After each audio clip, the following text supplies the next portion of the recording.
What's up, Nick? No Name Bear. What's up, Juan? You guys doing all right?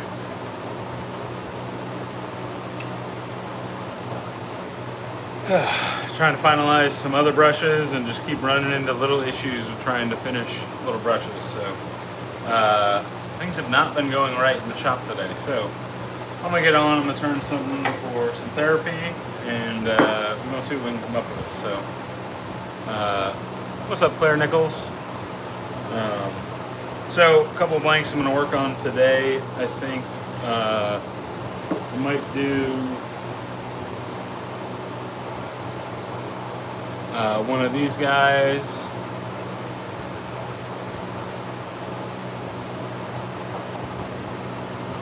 I think I'm going to do this one. This is for a friend from college who wants a NYX brush. So I think we're going to do that. Barry Jingles, if you find some free Milwaukee tools, you let me know, man. I'll take some too. I think we're going to do that guy as well. And then I think we're going to do the final BBS Live blank as well. Little mini shape for Melly Mel. So I think that's what we're going to do. Try to get that accomplished today. So we'll see. I got a ton of sanding I got to do still. And like I said, just a bunch of brushes I still got to finish up. And then orders I got to pack as well. But the BBS Live collab brushes all sold out. So that was really cool. The Heritage Hill collab brushes sold out in about a minute, I think. That's what John told me. So super humbled by that. So if you were able to get one of those, congratulations. Those are some incredible brushes. I just mounted the knots for those earlier today. So yeah, that's kind of what we are about to get into. So let's go ahead and get into it. And then I just have not had time to take a bunch of videos of the available brushes. But if anybody's interested in seeing available brushes, I have to take videos of them. But I believe I have about 5 or 6 in the house that are ready to be shipped out. So just let me know. So, all right, let's go ahead and get warmed up. I think we'll warm up on this one. Just kind of see what secrets are waiting inside of there.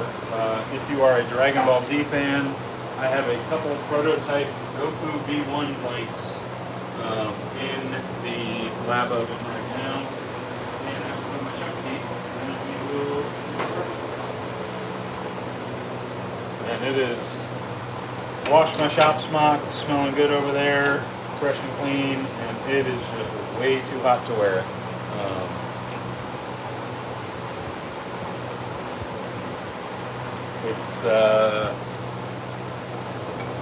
98 degrees and 60% humidity in the garage right now. So, summer loving.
We'll just kind of figure it out as we go.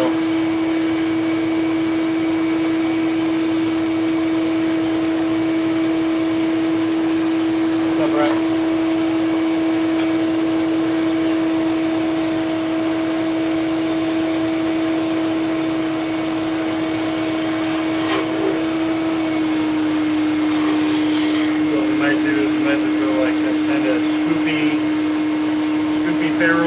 I've been going for, and then I think that we will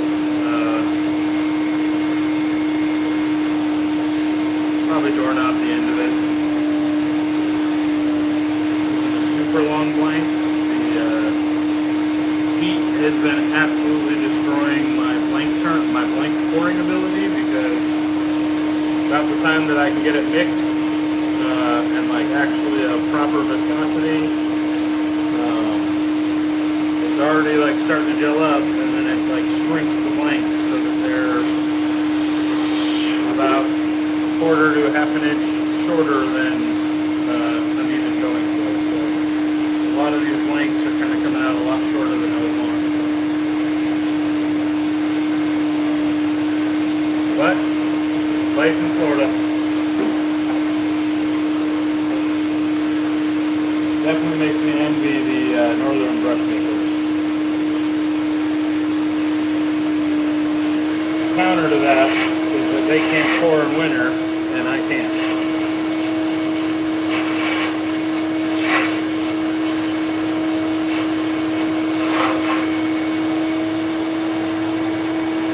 So, I'm not going to complain too much, but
wasn't bad, but just, I don't know, like I said, I'm probably turning too much. I just kind of clunked the shapes lately.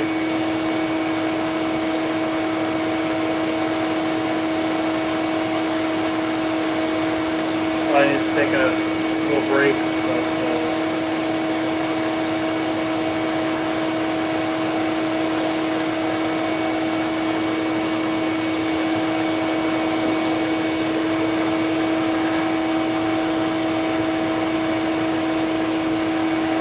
yep, AC is definitely wonderful, Brett. I keep my house set at 79.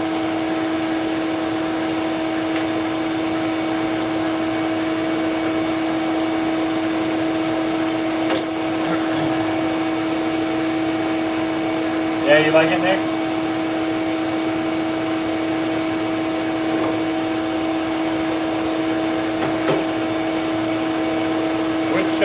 Which one did you use? The tallow or the glycerin? What's up, Rabbit?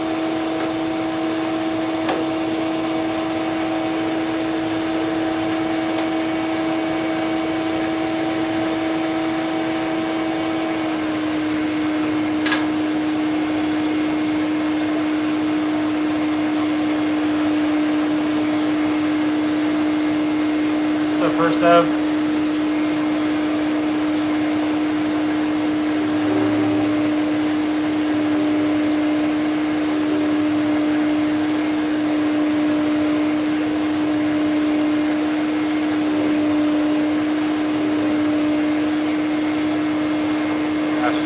It's like pointless for me to even have that vacuum on with the fan too.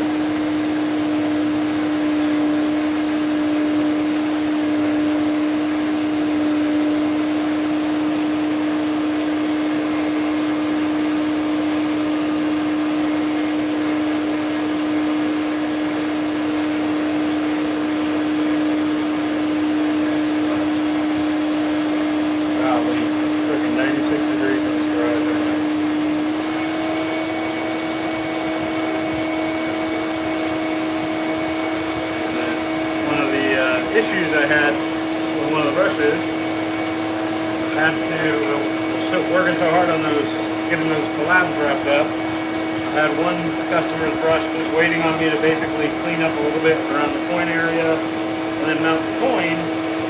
So I brought, it was a specially made coin because my Forstner bit slipped on that brush. So I came out I brought the brush and the coin out to mount the coin 2 days ago. Well, apparently the heat in the garage caused hot air to expand in the coin, and now I have to completely refill the coin, and the customer has to wait on it.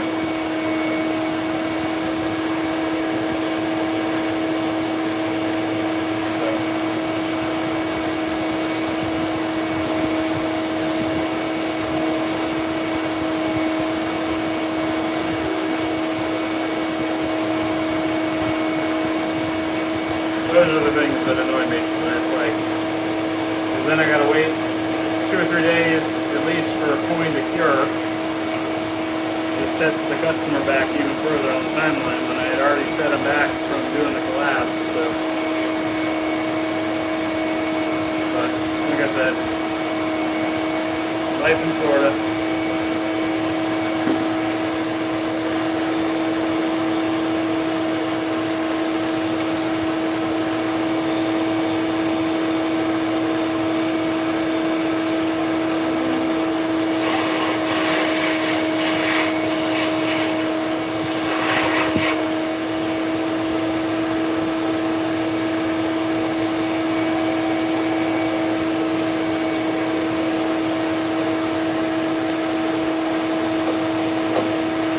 Yeah, that one was like super lemon. It was like lemon citronella.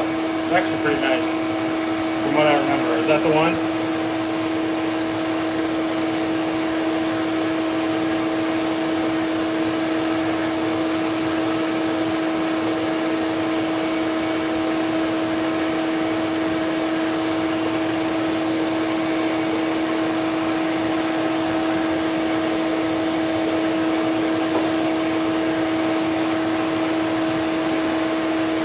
up, Ralph Richter?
Up this way.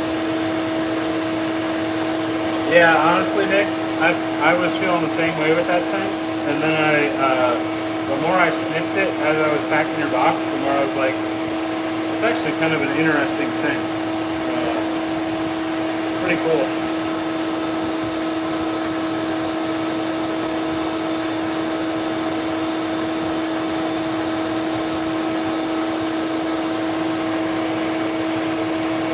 Trying to make sure I get this whole handle even with that taper.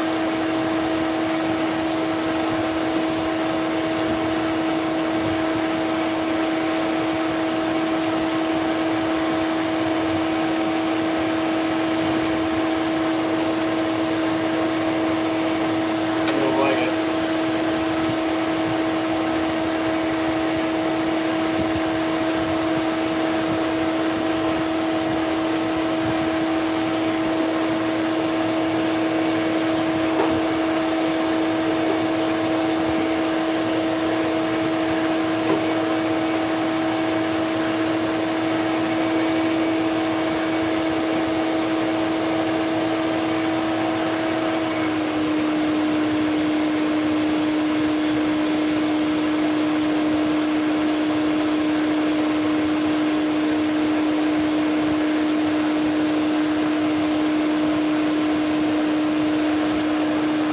Thing when I'm doing a belly like that I'm trying to leave like kind of flat and trying to get all the rounds out or the ridges out for sanding is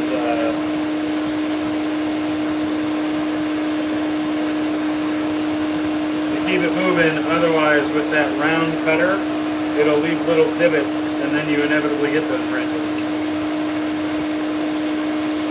All right.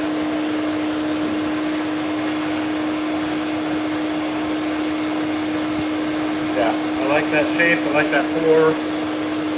This one's going to be sexy.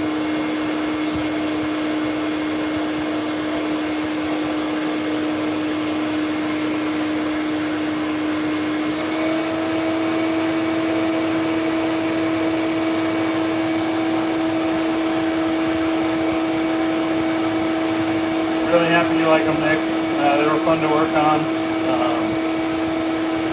The add-ons, the additional ones aside from the customs that you grabbed, those were sick too. Really, really happy that you're happy with them.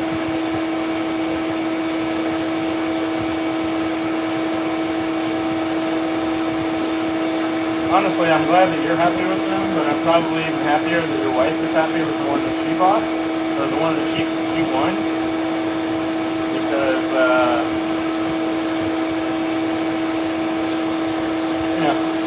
happy wife, happy life.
Nick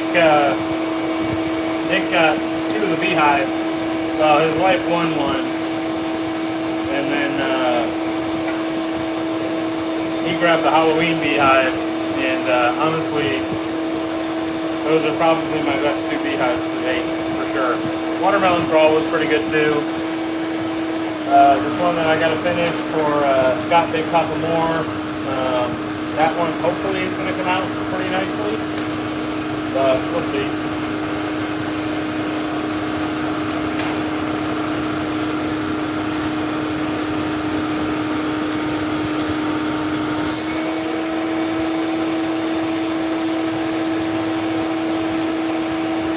Yeah, the teal sparkle chart will probably be good. Again, that's in that sanding pile right next to me. I got a lot of sanding I got to get done this week. I'm just, my body is freaking worn down being out here all the time with me.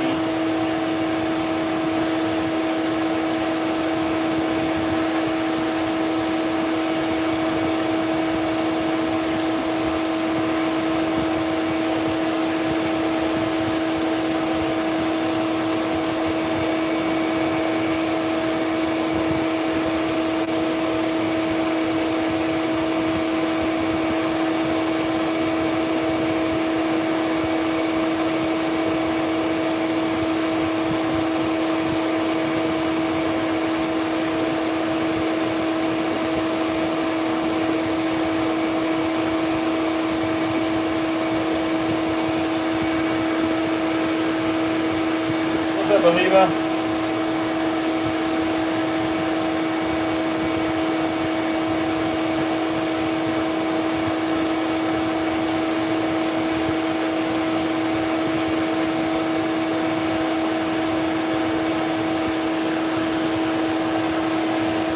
Alright, let me finish that ferrule.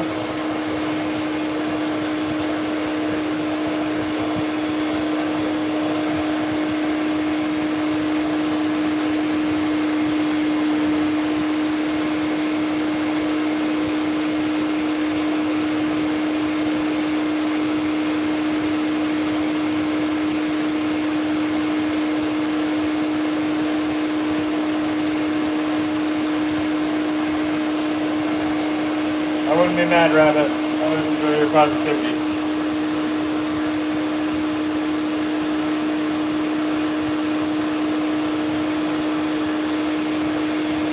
What's up, Rakesh?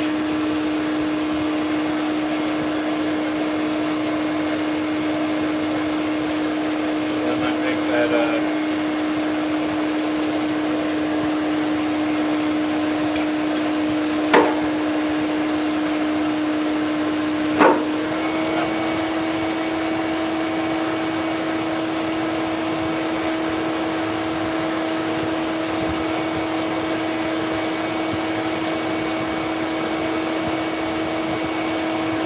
in that other little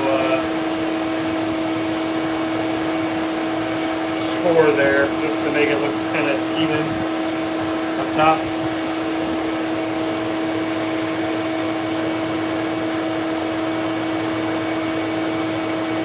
Yeah, I mean they all got that shine, Dino. That's the beauty of the finish. Some colors show them off a little bit better, but all of them have the same finish, so they're all pretty mirror gloss.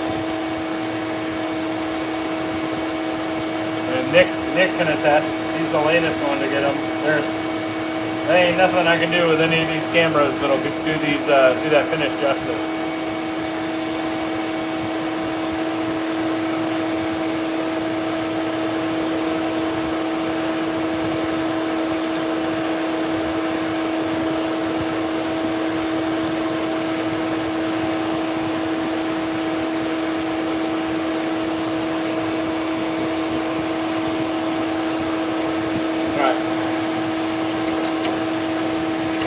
I actually really like the way that shape came out. Touch chunkier, a little blockier, but very ergonomic, very simple, very comfortable in the hand.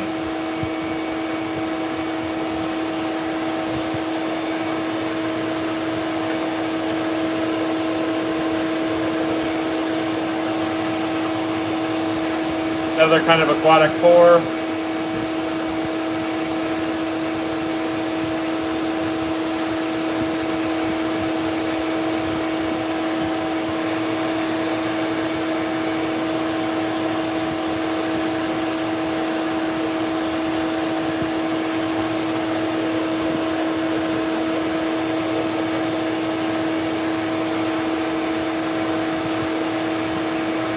All those kind of blues just kind of dancing off of each other in there. That hard white line.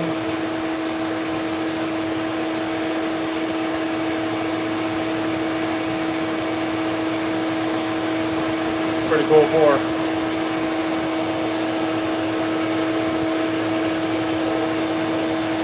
But you can see there's almost like little patches where that blue is lighter and then it almost gets deeper like the ocean. Isn't that crazy?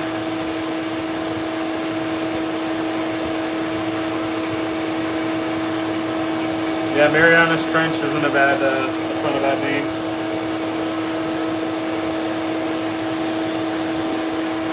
Really like the way it's almost like a teal green, almost muted with like some grayer tones too.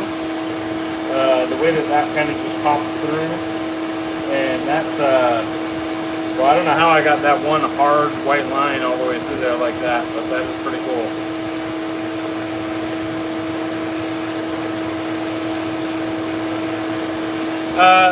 I can do a matte finish. It just stops short. Like this is essentially done.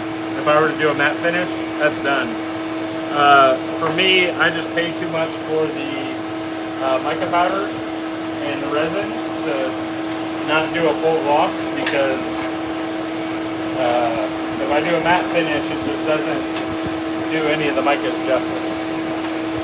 It just mutes all the colors. So, me personally, that's not what I like. I've been putting all the time and effort in and spending all the money on all of the great resin that polishes really well and mica powders that explode. I'm gonna go full gloss.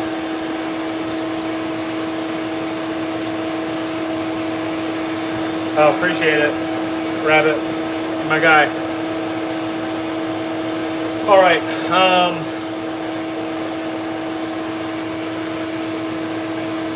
I think I'm going to do this last BBS Live one, and we're going to kind of try to shoot for handle shape that I did in the bore, but it's going to be a little bit more condensed, a little shorter. So let's kind of see what happens.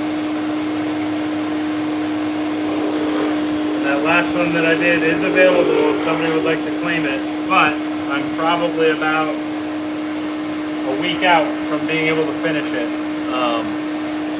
I have no problem doing it. I love the desire for y'all that see one turned and you want to, hey, I want to claim it. I love that. It makes me feel really good about what I've poured, what I've turned. But I'm also starting to come to a little bit of a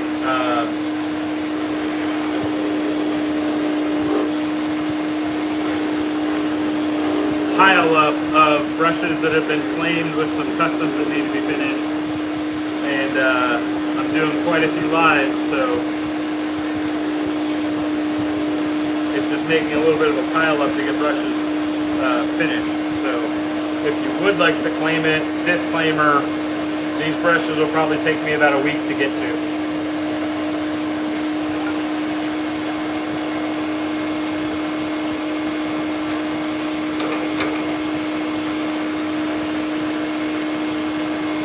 I mean, I probably do have some wood blanks.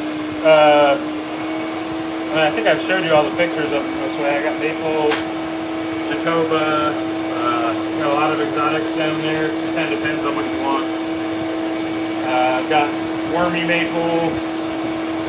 My issue with my wood blanks is that none of them are stabilized, so a lot of them get chip outs in the turn, and it's just not the most aesthetic.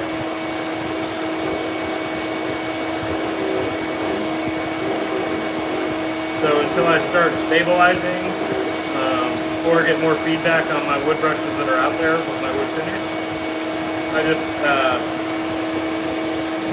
haven't turned as much wood, and it seems like majority of guys prefer resin.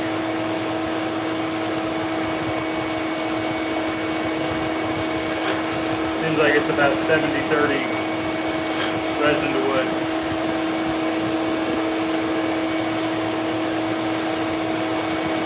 Another thing with wood is that it doesn't really give me room to grow as far as pouring patterns, techniques. Resin, I can practice several different techniques and see what cause and effect is so that I can reproduce in the future. Wood is largely just, it's the grain and that's how it is.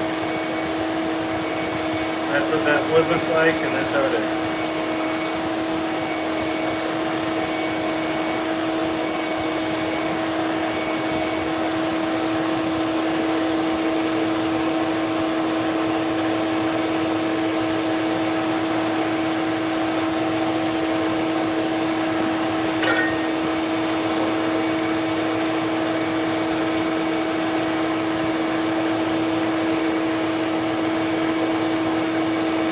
That's not like a knock on wood, it's just that there's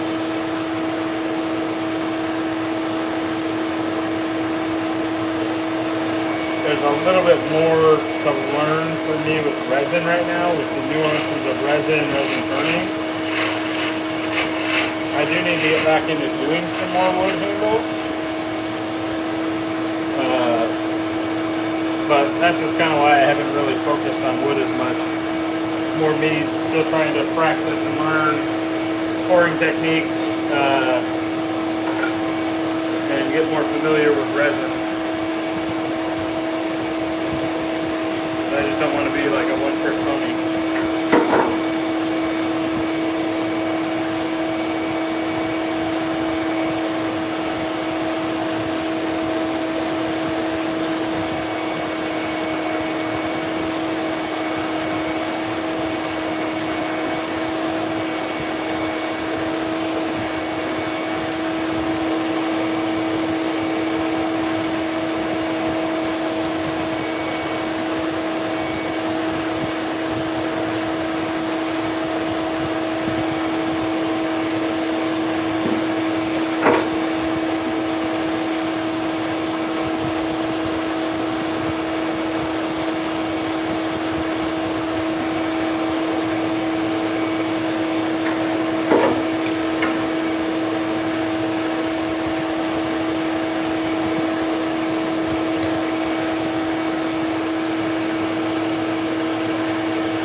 I'm sure the innuendos are going wild right now.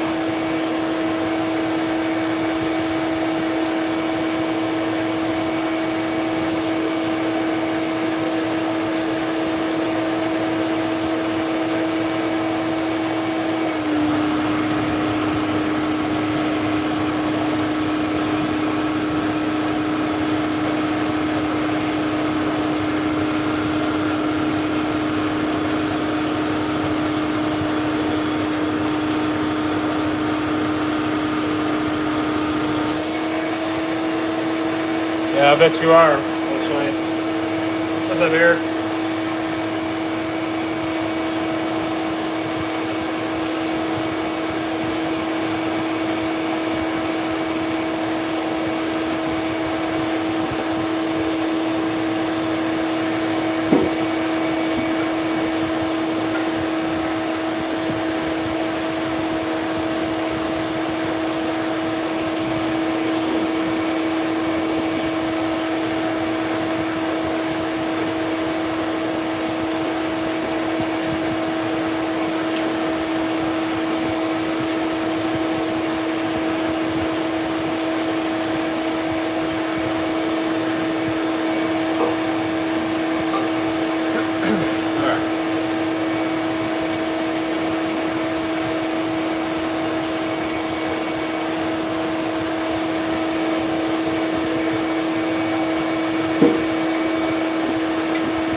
final BBS live blank.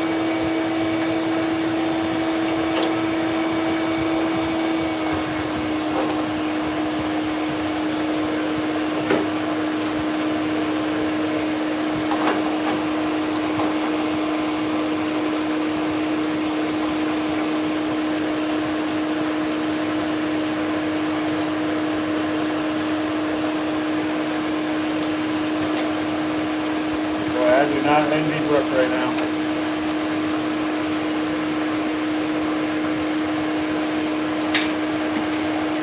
Yeah, super disappointed with how my situation unfolded this year because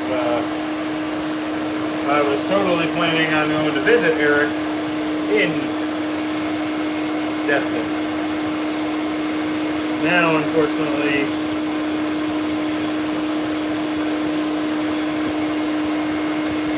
gas prices the way that they are just cannot make that happen.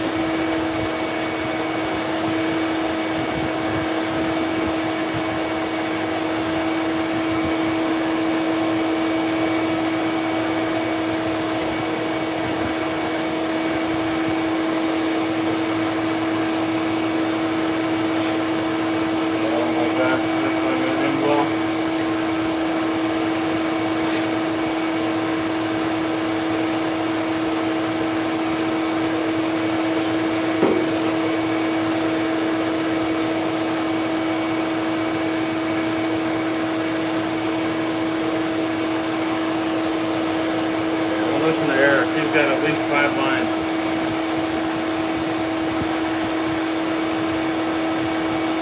What's up, Barry?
Hopefully Mel likes this one. Or Thanos.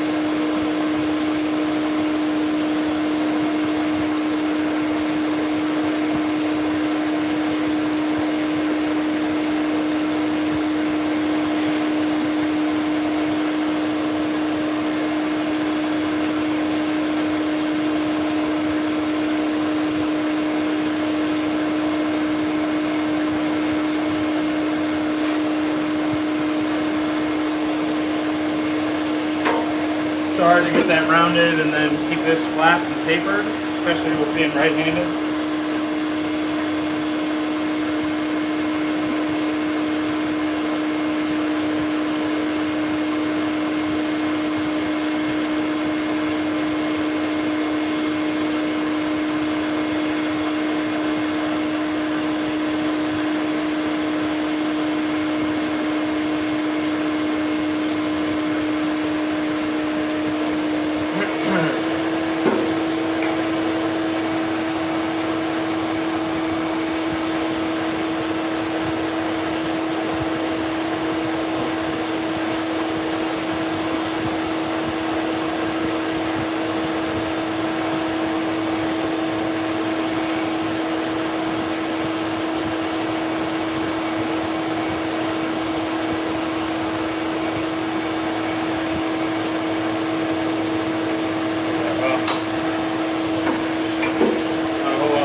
Without making it uneven, so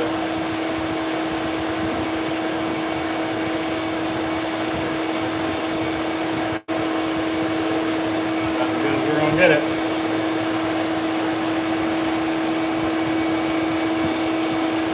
But it is a little chunky though on the end.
Comments. What's up, Siraj?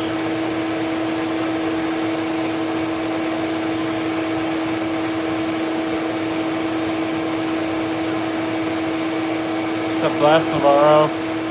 Info.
9.5 now.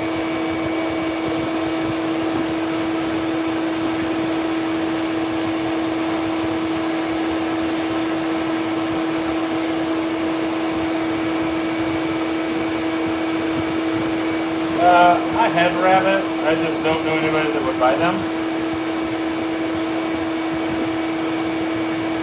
Well, I mean, I know they make the molds. I could do the molds that are like already pre-cut. But actually like making blocks for them, like blocks of blanks to be cut off and then like somebody else turns them into razor scales, I have not thought about that. But I could absolutely do, if I had a demand for it, I could probably do I'd have to look into the molds, but I could do the custom board scales.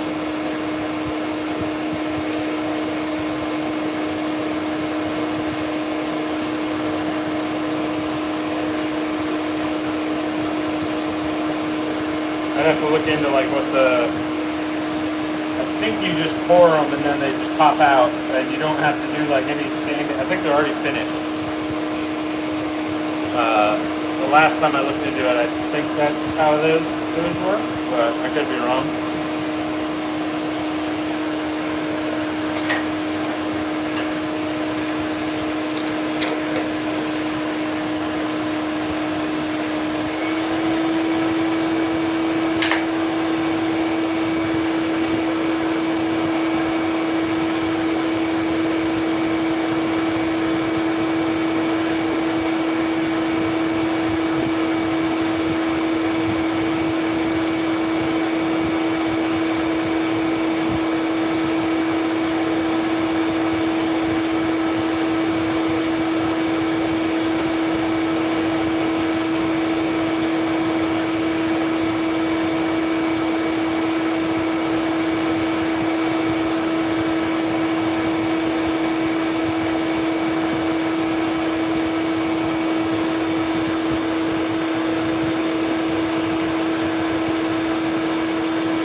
Say 1-to-1, you mean like basically everything on the market's the same?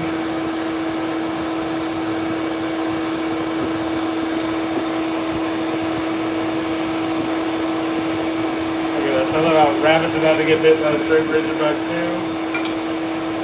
Amazing. Eric, if you're still in here, you spawned an entire generation.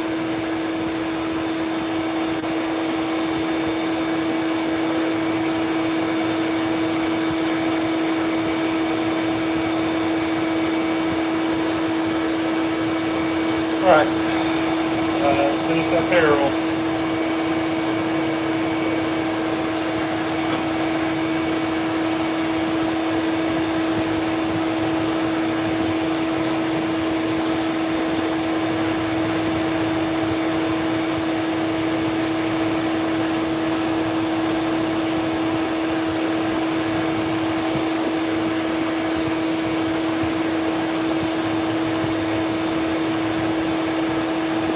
Honing videos to me are like turning videos, especially when Eric does them.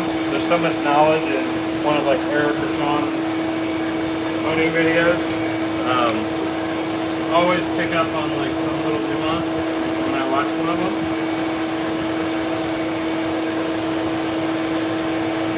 Honing is, to me, it's even more venerable than wood turning, and that is like such a lost art.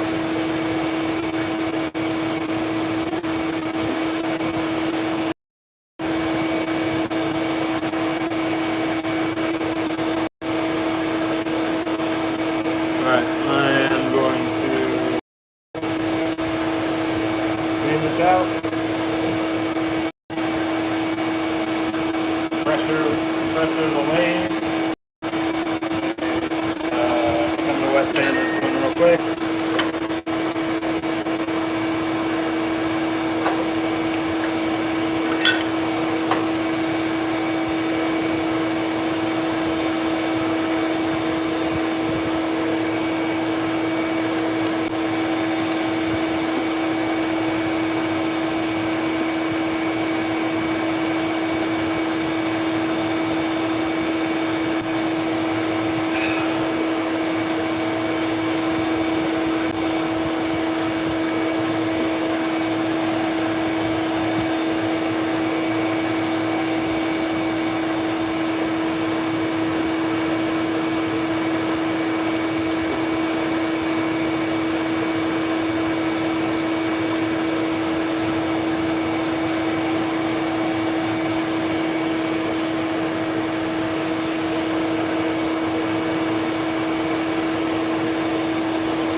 enjoy the straight razor shape, so they're fun. I probably do one twice a week.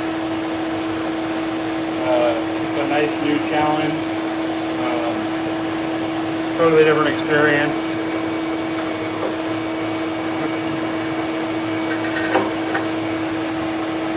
Fun.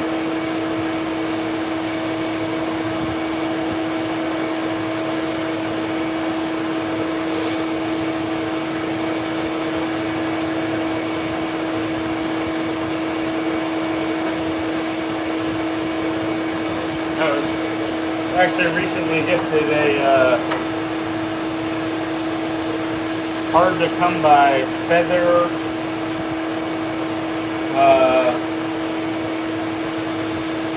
like an old barber use feather AC shavette, and it's like more aggressive than the DX, and it shaves. It's by far the best shaving shavette that I've used yet.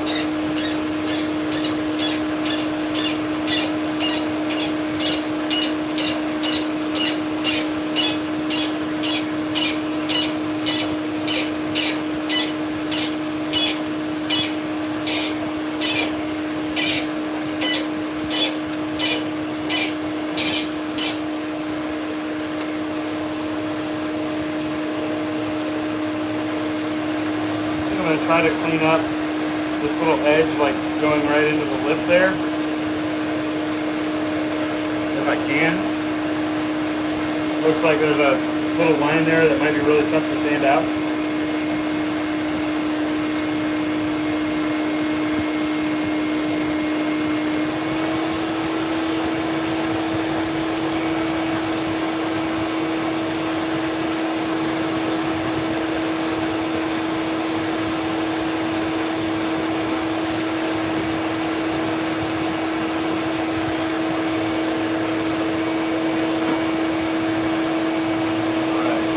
Be a little trench dug, but oh well.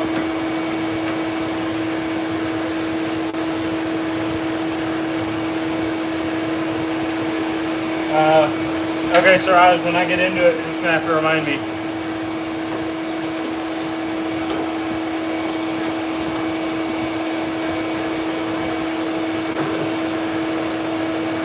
And send me, take a screenshot of this, and then send me a picture of it.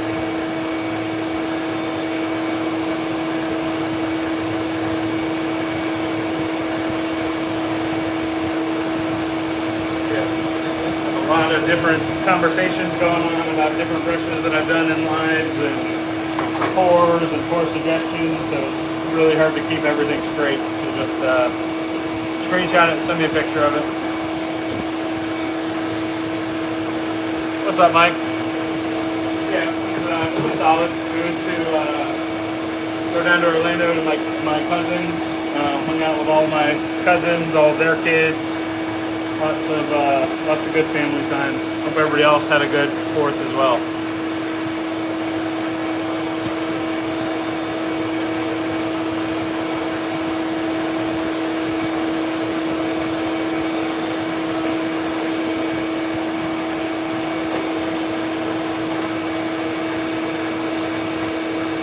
Okay, perfect. Yeah, I feel like this is probably, it'll probably look better when it's finished, but like right now, to me, that just looks like it's dredged really deep. But the final BBS live brush.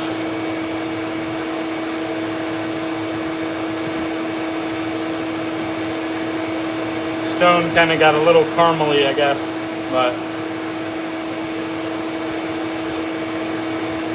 that one's going to get a bore knot.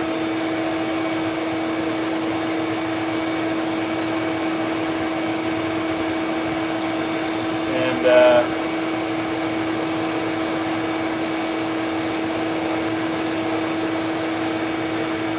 with the lap coin,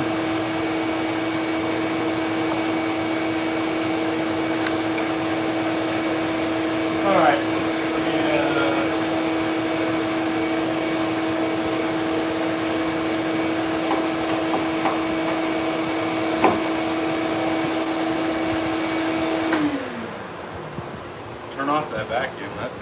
so daggum loud.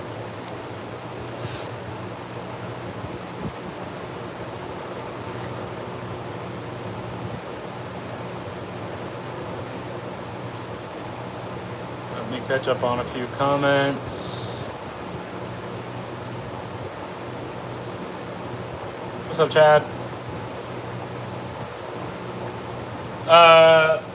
Probably my Nick. That's probably my abomination knot. That's probably the one that you're referring to. That's a 70-30 Badger Boar hybrid knot.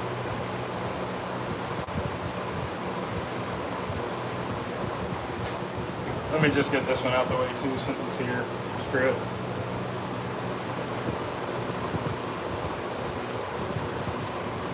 I need to cut some 1000 grit. I'll be right back.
Yeah, the problem is most of the guys in here are not very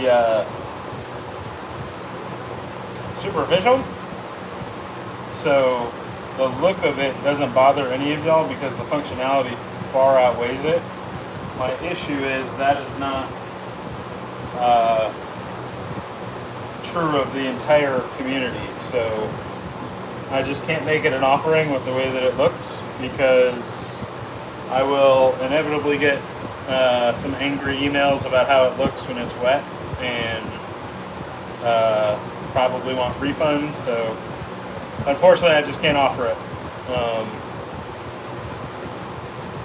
I only have like, I think 3 or 4 left of the tester batch. but it's definitely got a face only a lather would love.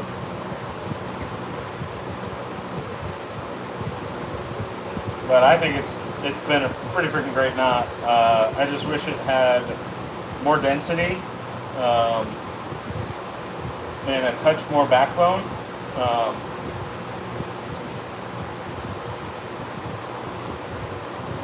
But I think that's what I'm working on dialing in with my supplier is if I can get it to the point where it has more density, I think it'll be very similar to the Maggarts. Yeah, but let's be real, Josue. You like stuff that looks kind of out there.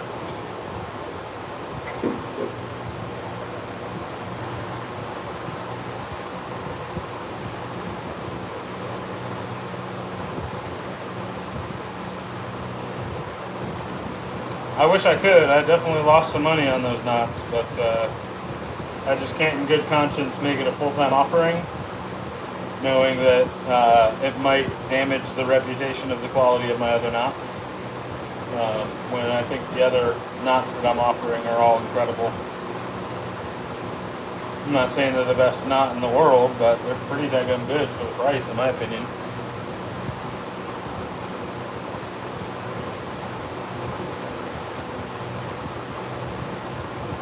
Yeah, so that's what I'm working on dialing in, Damon. Experimenting with different fibers, different air types. But a lot of the suppliers, I mean, I'm lucky that I even got mine to do it. They don't really want to touch it because it's a totally different manufacturing process, having to combine two different hair types and then gluing them all up and all that kind of good stuff. So majority of them, like even Maggarts is a lower grade quality of hair. It's not like you're getting a Maggart 7030 and it's got SHD hair in it.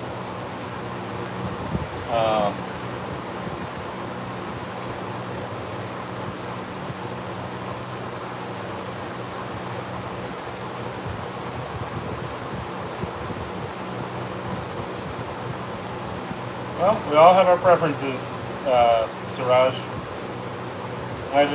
I don't think you can beat the quality of a lather with a good badger knot, and just the experience, or the plush experience of it. I just don't get as slick a lathers with synthetics. I mean, synthetics are awesome though. I mean, no maintenance. You don't have to soak them. They're super soft. They shouldn't have any scritch. If you find a synthetic with scritch, just throw it in the trash, in my opinion. But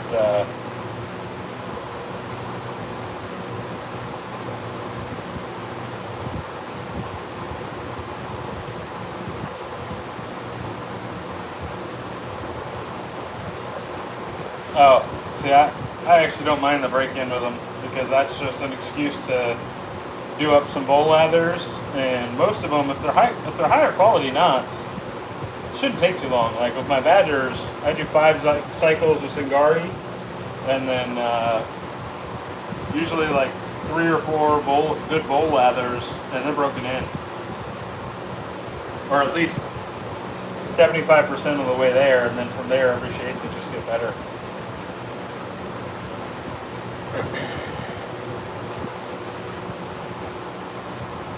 Oh my God, Chad's gonna start a fight.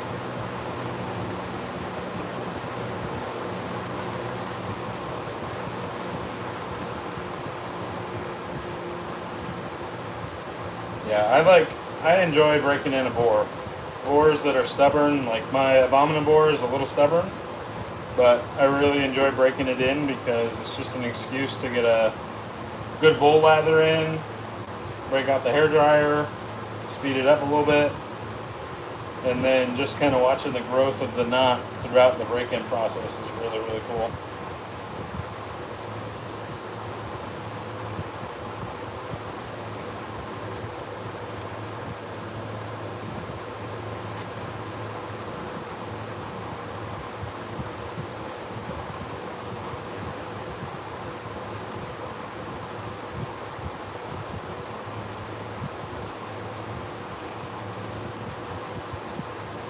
Siraj, what natural hairs do you have? What are they from artisans, or are they like from Bodhi? Which ones do you have?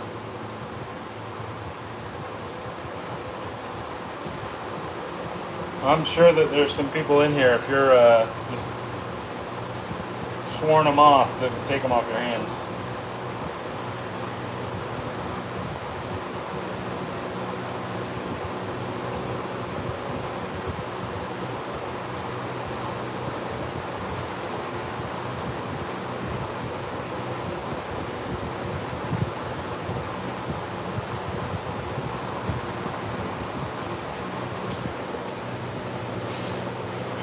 Where did my towels go?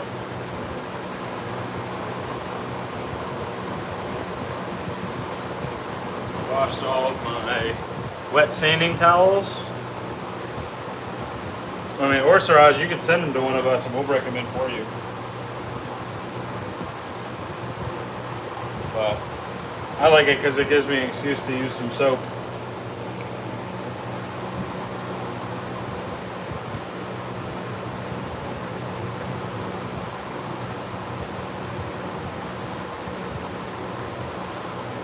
Yeah, I'll bet it's probably one of the better bore knots you've used too, right? This way? To me, the more stubborn the break-in on the bore, the better it is.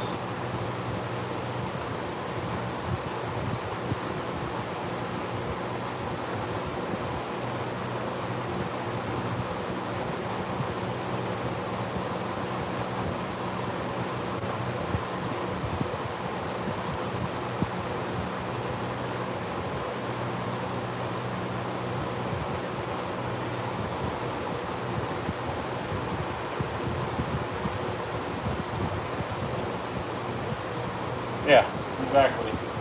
Not honing.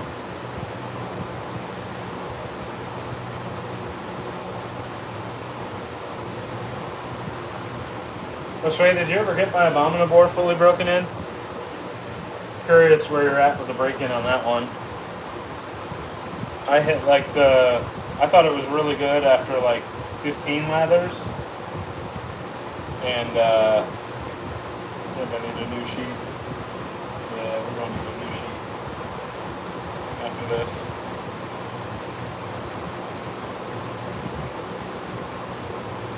Yeah, I'm sure you can find some takers for those, Suraj.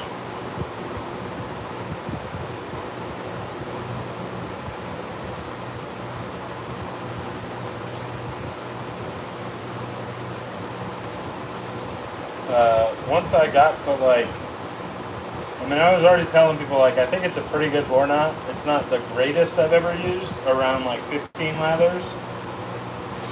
And then I sold one to a customer who's really adept in bore knots, and they kept messaging me like every day, like, dude, this is one of the best bore knots I've ever used. And I was like, dang, maybe I need to break it in more.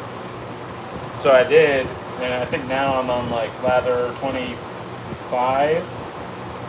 And once I hit like lather 19 or 20, it's like the sky's open, and it just turned into a totally different knot.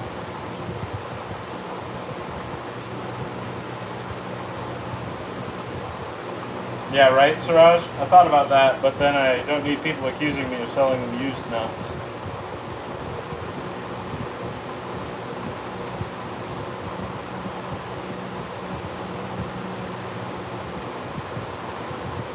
To me, that gives you connection with the knot. It gives you connection with the brush. You're getting to know the handle better. You're getting to know the brush better.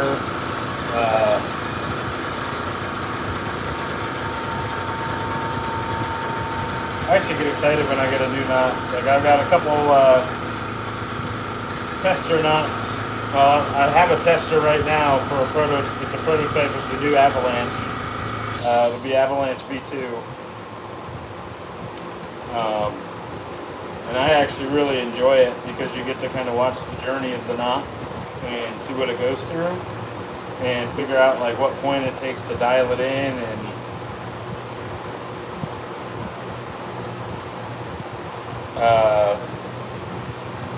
really the evolution of the knot. And then I'm gonna should have a tester of a new version of my 7030 here soon that I'm really excited about.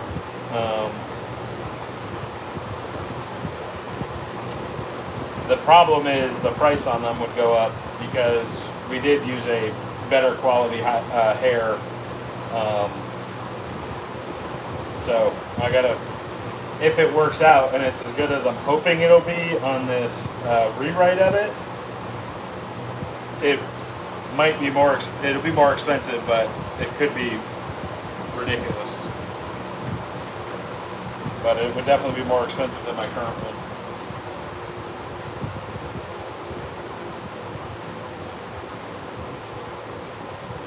Yep, Smoke SOC, right, Josue?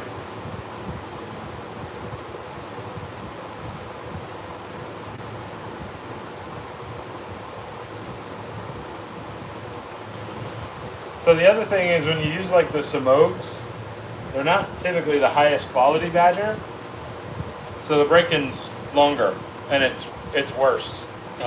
Whereas if you got like a Panturian or like one of my Abominable A1 or A2 knots, or like a Hoosier Lathe Works, Bobby's High Mountain White, the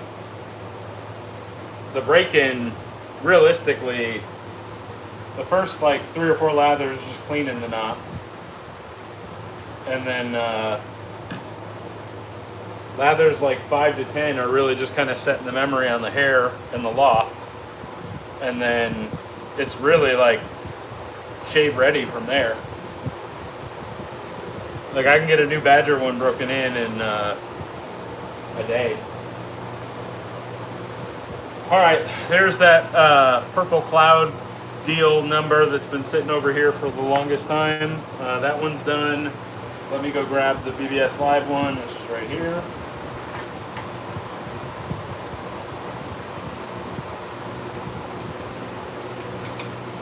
And then also, Siraj, get yourself a thing of Zingari Man brush cleaner. That's a cheat code for break-ins because it's not soap, but it is soap. But it does a better job of like, you're just kind of rapidly lathering it, and it speeds up the break-in because you just do 4 or 5 cycles right in a row. Gets it all clean, starts to improve the flow through on it, washes all the manufacturer goodness off of it. We get new sheets.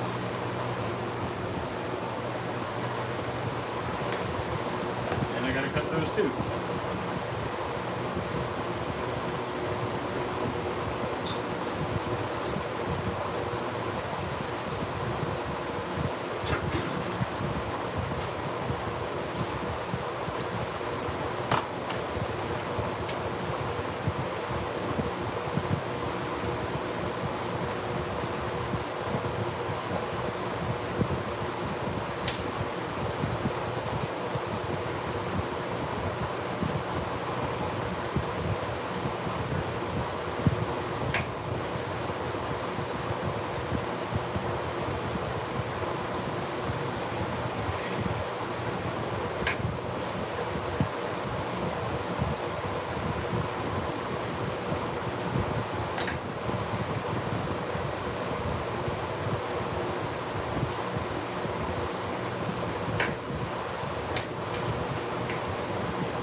I'm really back.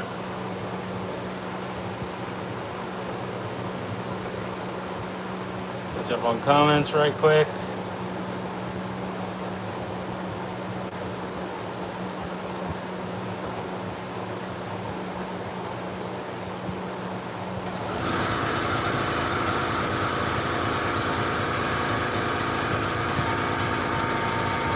Yeah, I mean that's what I do too, Rabbit. I mean I do Zingari cycles and then I do bowl lathers and just let them sit. Because the fattier the soap that you use, the like with all those good skin food ingredients, like if you use like Eric's Bradford 2.1 base, it just conditions the hairs even better too. So it starts to soften up the knot the more that it sits.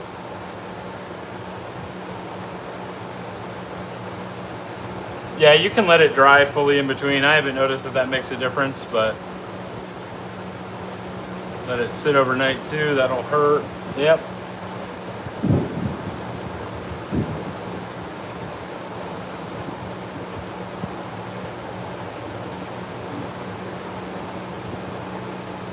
Yeah, you can use a shampoo for cleaning the knots too. I just like the Zingari because I can just tub load it easy. It's a little bit, it's got boric acid in it, so it actually cuts through the soap a little bit better than most shampoos.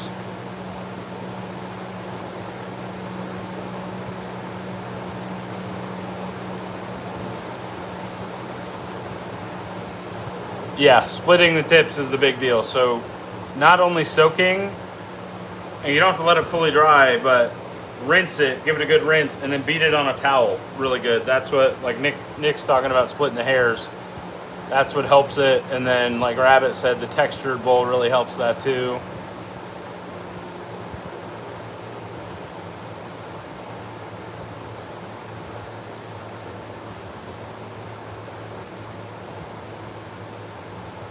The best part is you've seen about 15 different people that all have their own different methods and techniques, and they all get to the same place. So find what works for you. But the big thing is consistency, doing it, whether it's lathering it in a bowl, letting it soak, beating it on a towel.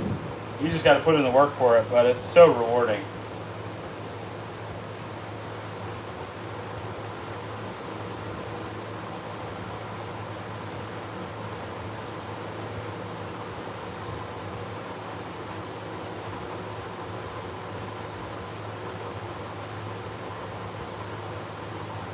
Might actually trim this collar down a little bit. That's kind of obnoxiously big. Like a whole lot of surface area on that collar.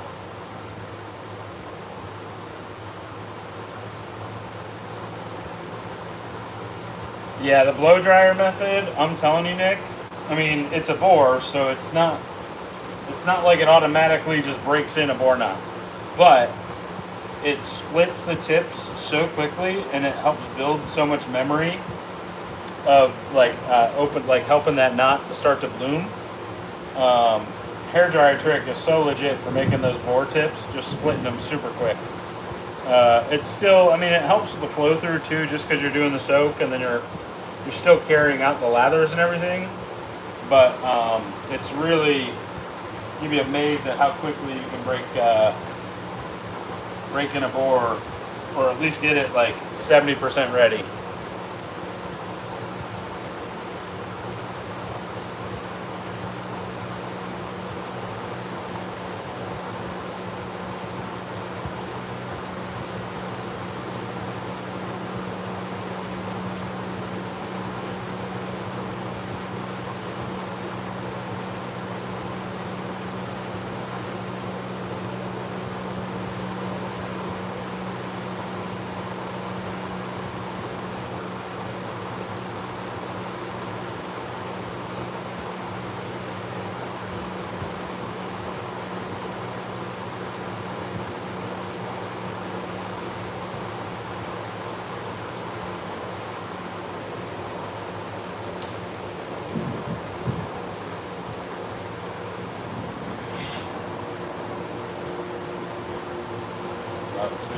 Thunderstorm again.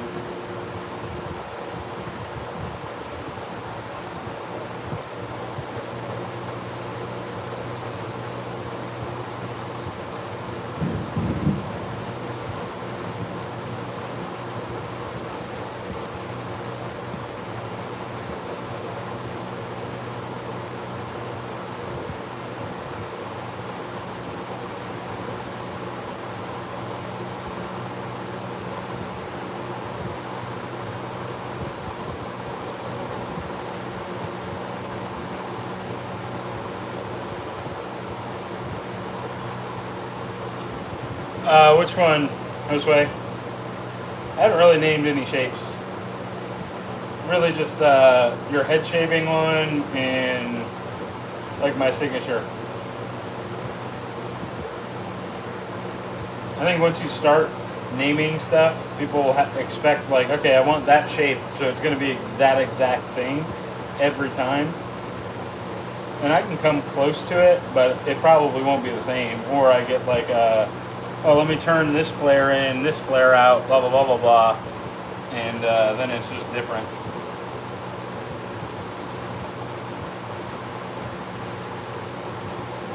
But like this one, I haven't named this one.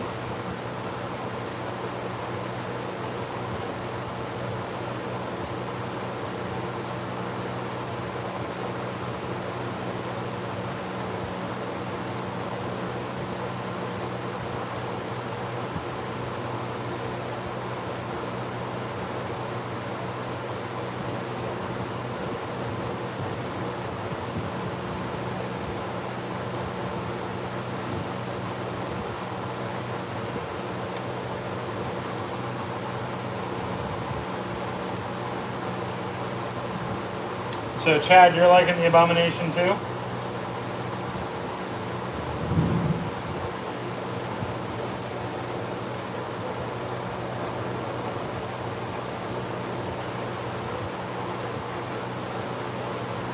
Yeah, I think I'm going to take that collar down just a touch. I'll probably wait till the end.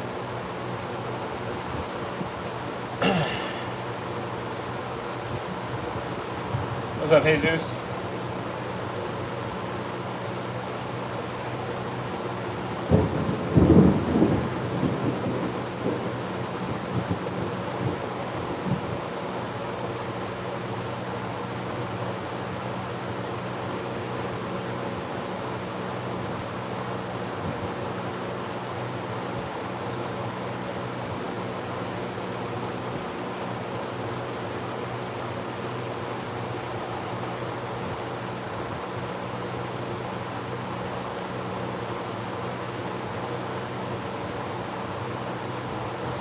Yep.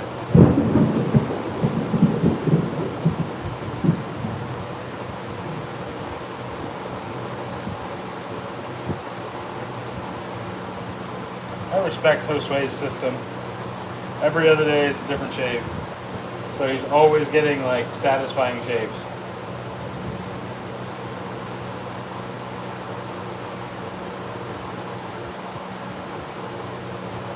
Yeah, temperature dropped a little bit, which is nice, but looking like it's probably about to pour.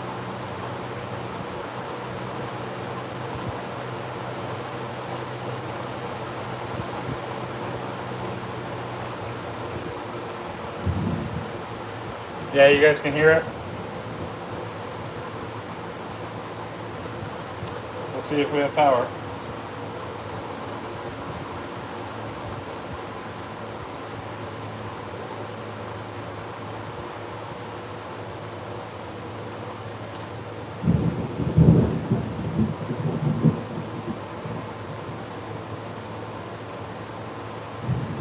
I mean, you don't gotta send a boat, but you can send me some gumbo.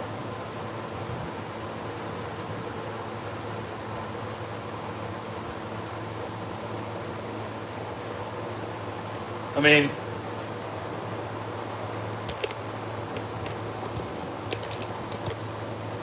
I do have a boat. The lab oven's sitting on it right now, but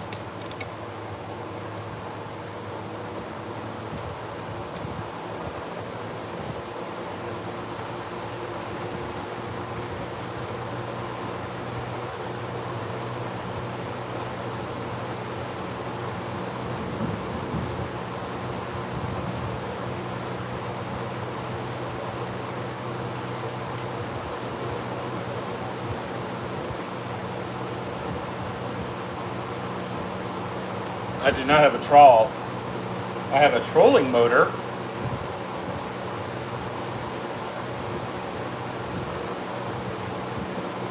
There goes my 2000. Paying attention to Eric's BS.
Big gumbo chupacabra laya.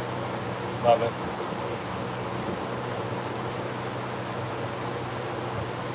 Better be lots of adobo in it.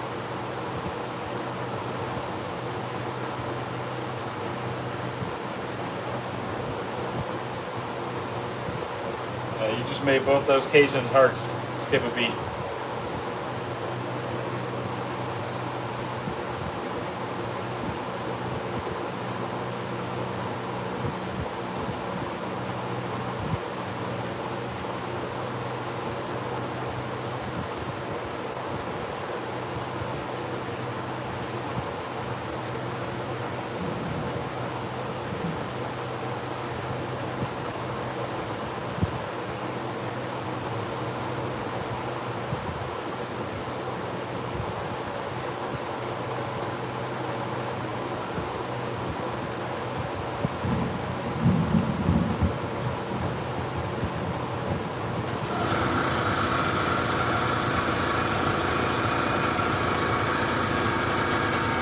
Creole tomato boat with a tight turn. Okay?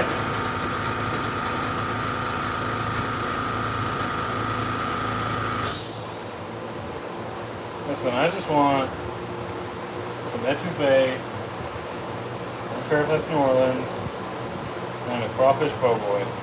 With some fried oysters. Fried oyster and crawfish po' boy. No, that's the air compressor.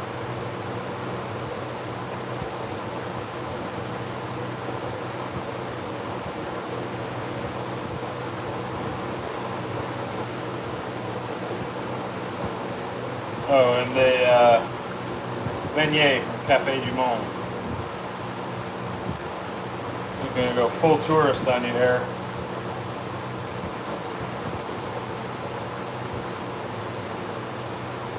Don't let me leave the state without having some Zatarans. Popeyes.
Alright, we're about done with this one, and then I'm going to turn another one.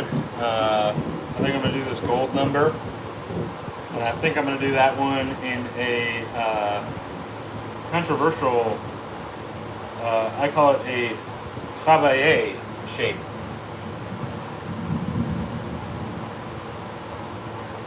Eric gave me that name. He saw it somewhere on Instagram.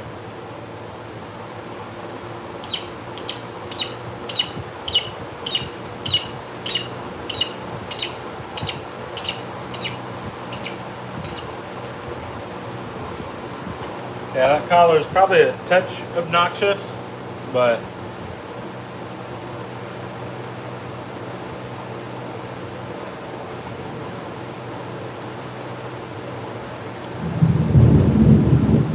that one's ready to go.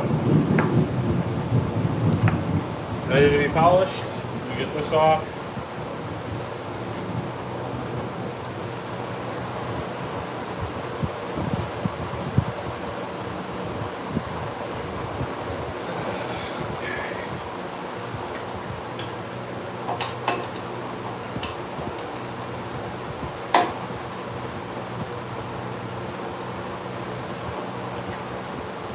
man, Chad. How did you know? That's exactly what we were going for.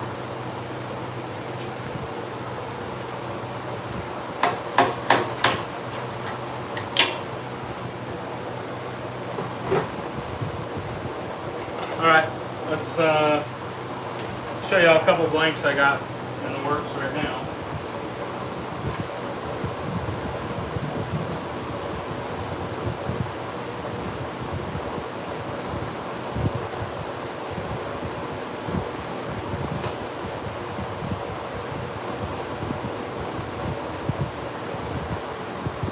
Freaking hot because they're in the lab oven, but a couple blanks. I have got a request from a couple people for a Goku blank. If you are familiar with Dragon Ball Z, you will know what colors are synonymous with Goku. And I do have a Goku coin already poured. So this one's curing up in the lab oven right now. Probably going to turn that one either tomorrow or Tuesday. This is another version of it. So these are both Goku V1s. You can see we've got some Super Saiyan Gold in there, blues, beautiful orange, and then this is a blank that Siraj wanted me to pour based off of Mystic Rhythm, except red instead of blue that was in Mystic Rhythm. So that is one that is curing up right now, which I think Siraj wants in the same shape I just did, except in little beehive on the bottom too.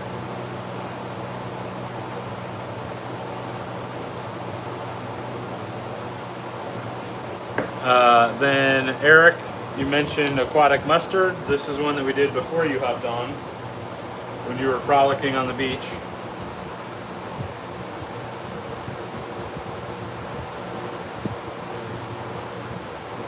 So we really love the colors in that one. Love the shape on that one as well. Very comfortable in the hand, super ergonomic. Yeah, I'm sure you would, Josue. That sounds like a New Jersey State Trooper thing to do. Alright, I'm going to throw those back in the lab oven. Keep cooking.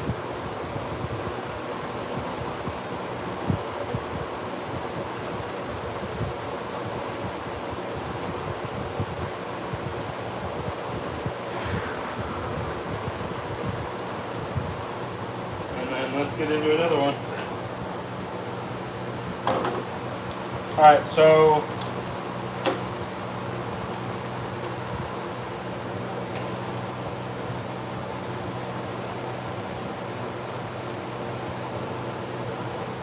hot dog. Where'd my water go?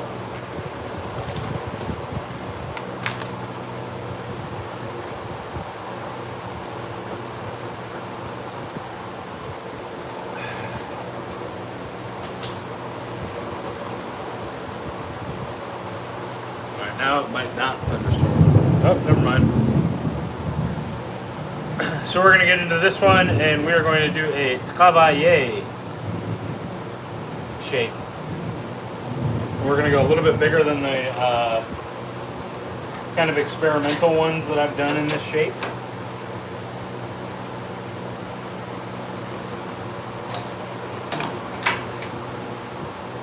Let's get into it.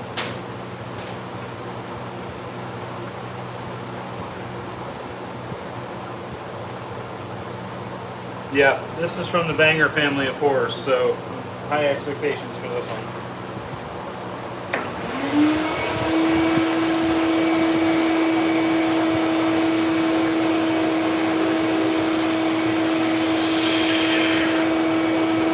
So little, I love the jar styles. Just getting a little tired of, anytime I get a shorter blank, that's my go-to.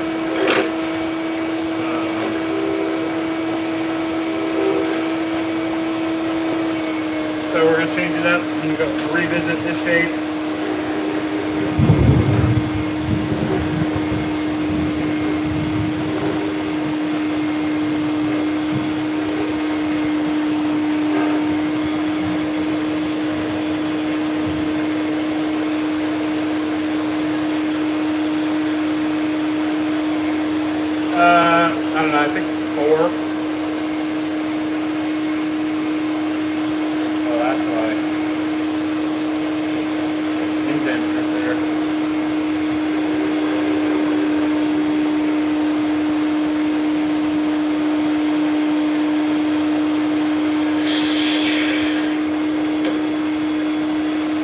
ask me what colors they are, but I definitely can't remember.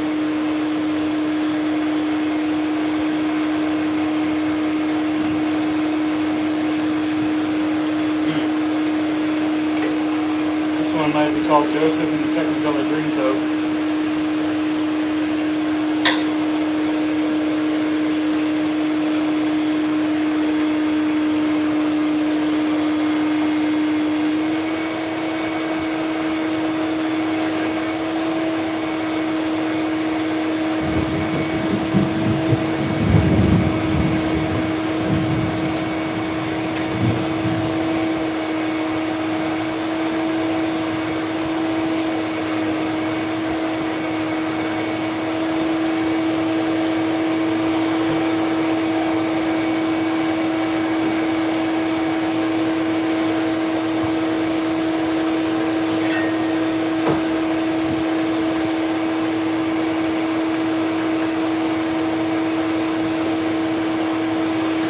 I hope I didn't go too narrow already. Other shapes I've done in this shape were kind of small, a little dainty. Yeah, of course, that would be your favorite clown there.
I hate myself for this, but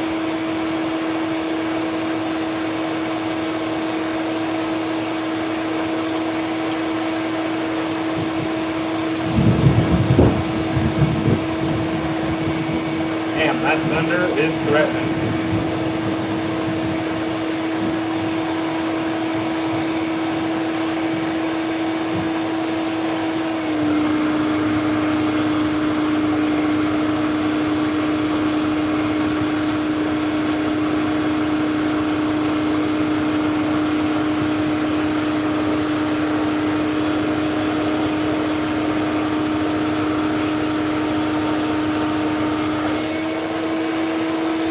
I don't know. Chad, I always knock on the door first.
we're kind of just branching off and just kind of going with the flow.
Rod.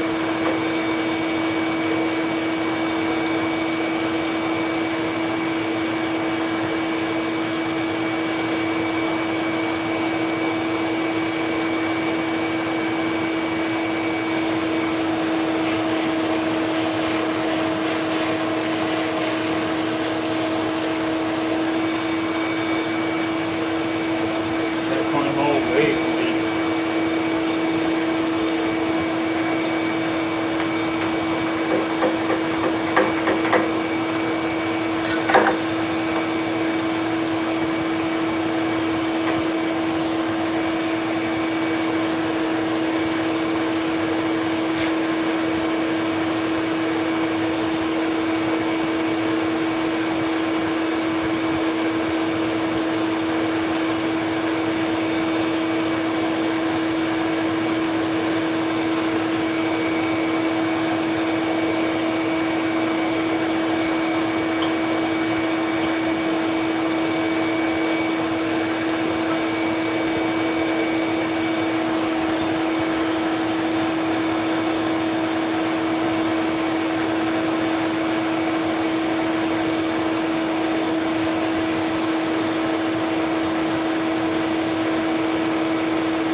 The beauty of not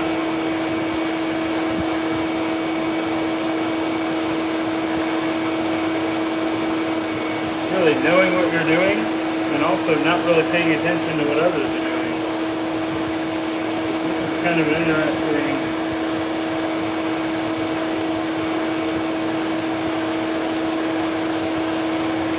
shape that I literally just came up with on the fly that could be super comfortable and might become a kind of a permanent flyer.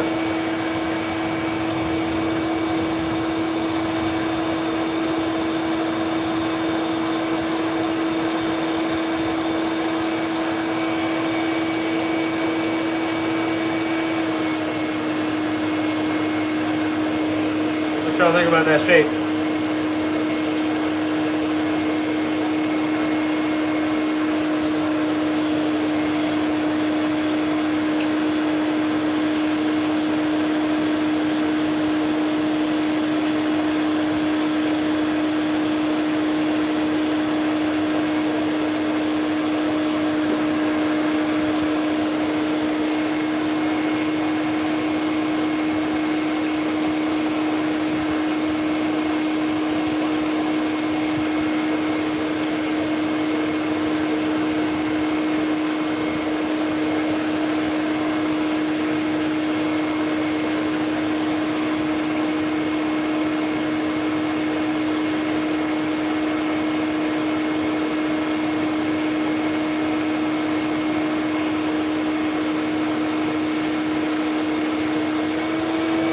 right, 137, baby.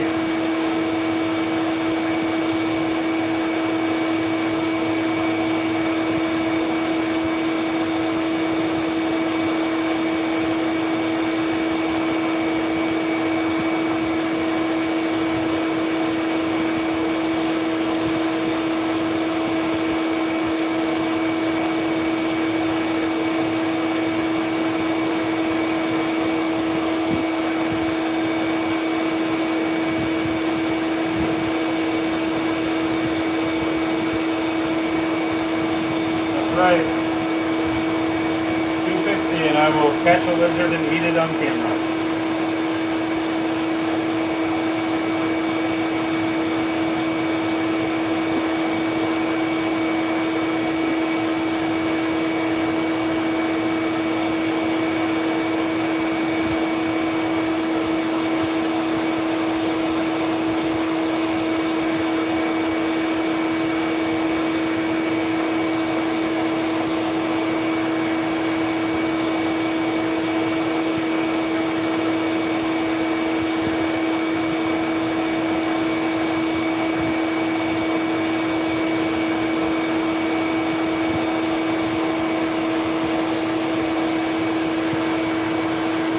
I don't know how the hell I'm going to polish that, but we'll see.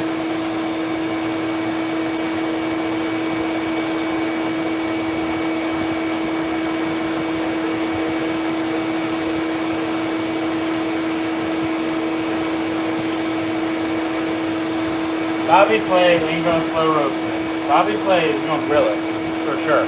He's going to put it on the smoker.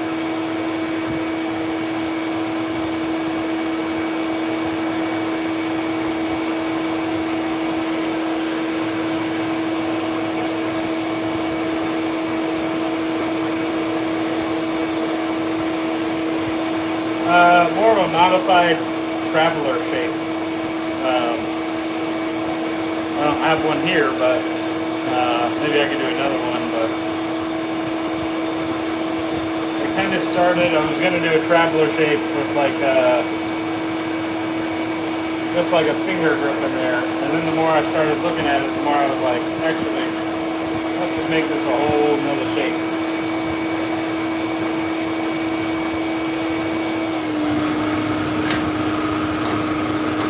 But, I mean, yeah, it basically is like it's still a jar shape, essentially. That's just not where I started, though.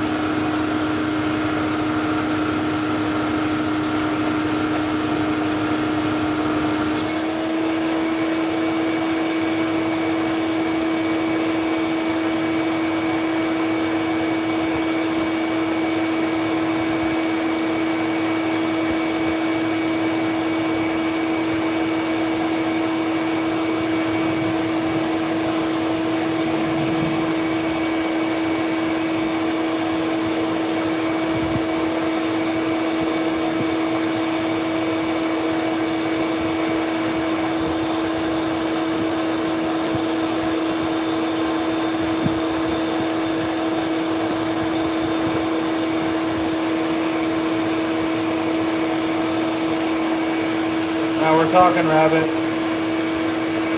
Now we're talking.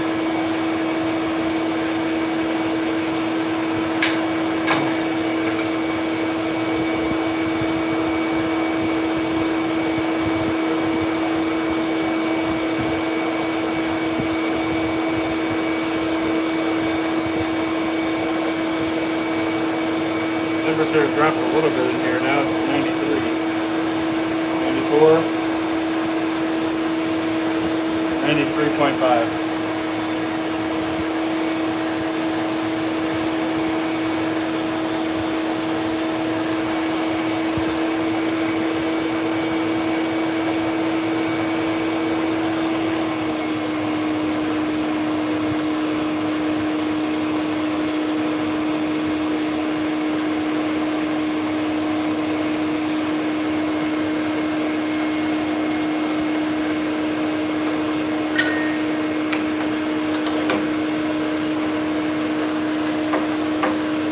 What's up, Hossein?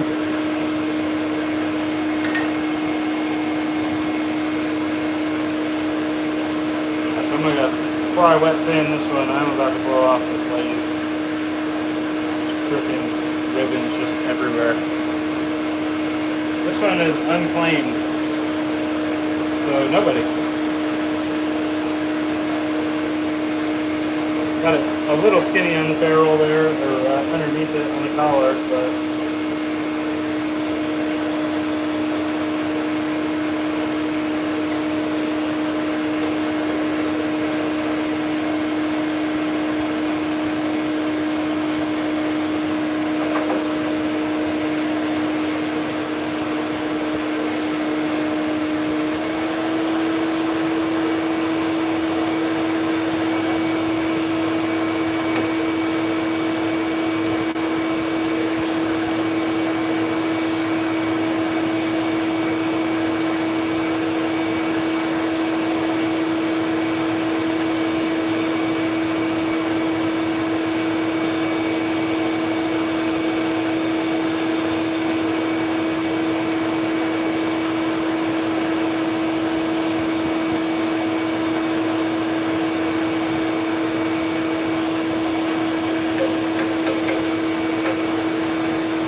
what's up, Jesus? I apologize, I don't speak Russian, so I'm not going to butcher your username, but hello.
Let's get this sanded real quick.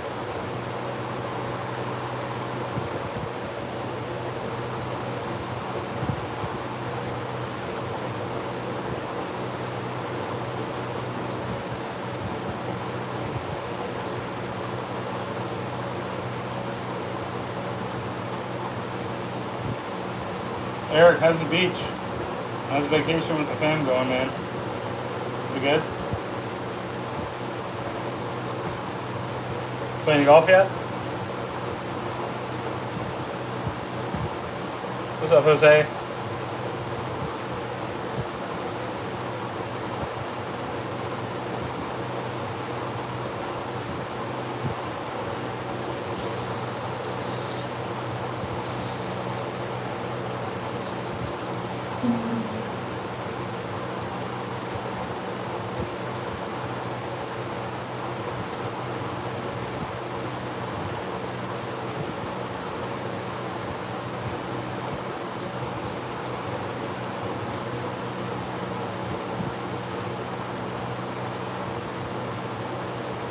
Nice, man. That's awesome.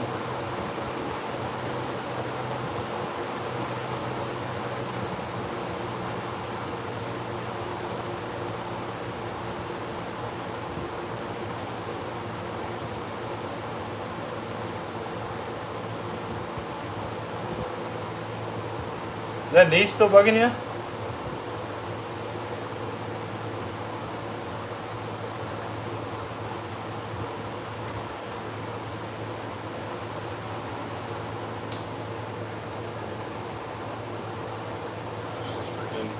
Like, I need this fan so bad, but also, like, it's just blowing ribbons everywhere. Like, there's just ribbons all over all my towels, ribbons all over all these daggone brushes, all over the workbench.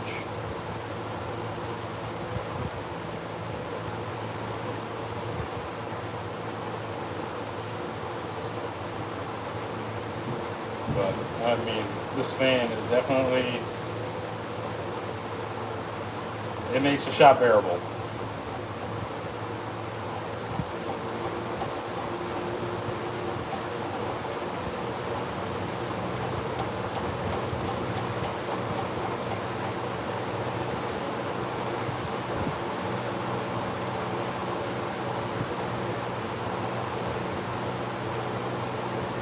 Is that happening to me, Josue? Or Eric?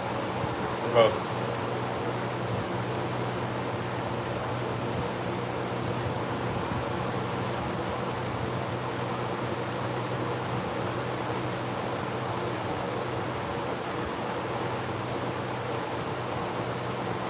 Yeah, just go get it taken care of. Freaking stubborn Cajuns. Told you at Maggard's. Just go get that scan.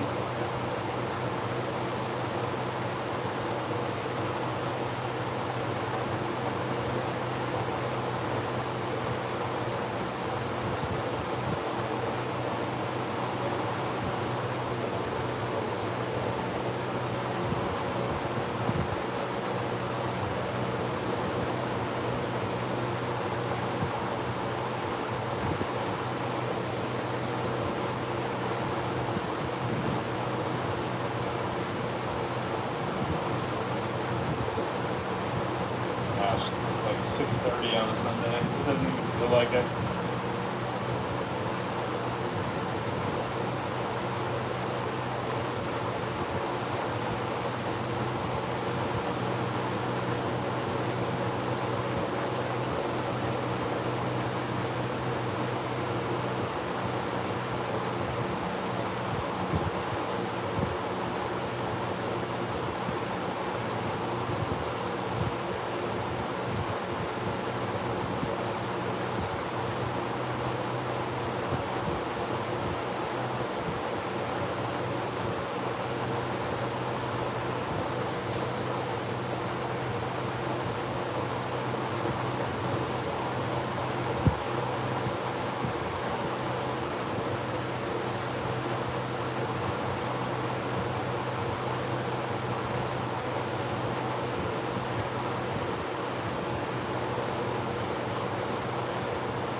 More water.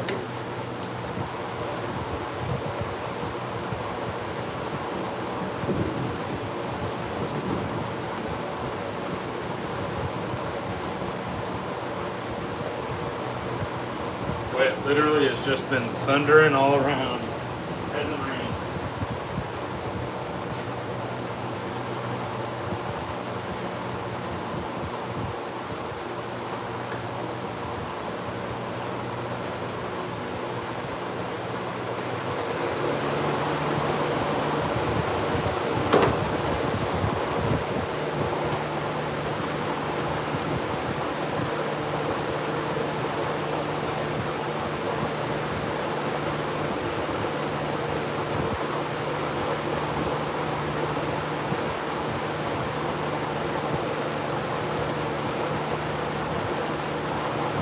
Tell you what, I don't know about getting something drained, but when I had to get shots in my spine, or when my disc blew up, boy, they take an x-ray and they line that needle right up with the nerve, and when they shoot that needle right on that nerve, every bit of pain that you've been experiencing for months just all comes out. I don't know if getting something drained is anything like that, but that was freaking horrible.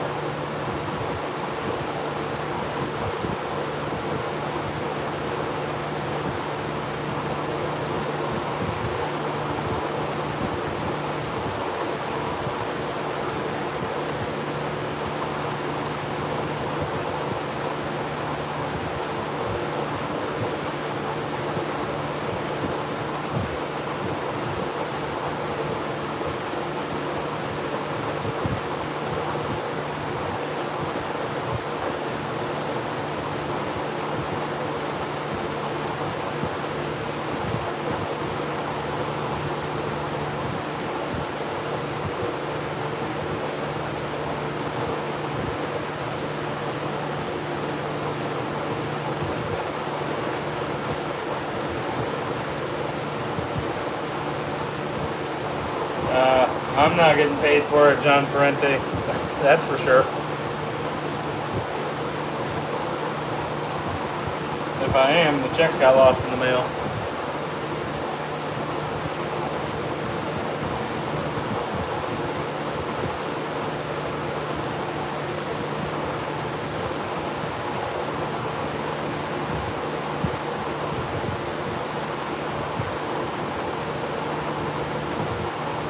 I literally just do this just because apparently people enjoy it.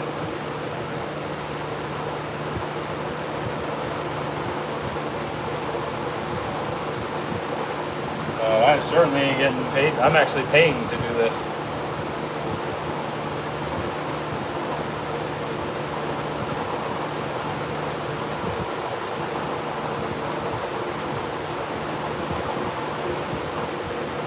If you want to invite people so that we can get enough views to get paid, I'll cut you a check.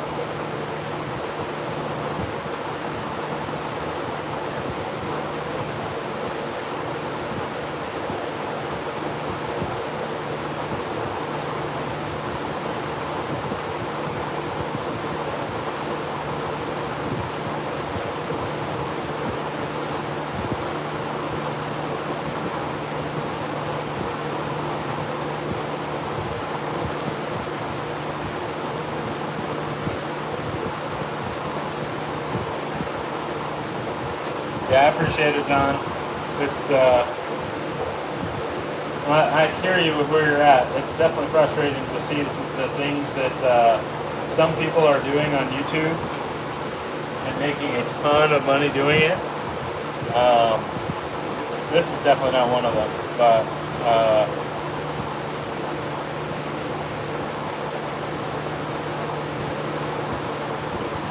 like I think doesn't somebody review like gummies or something, like fruit snacks or something like that, and they make like 5 million subscribers and blah blah blah blah blah, and I'm like, dude, I'll eat as many gushers as you want me to on camera if you pay me.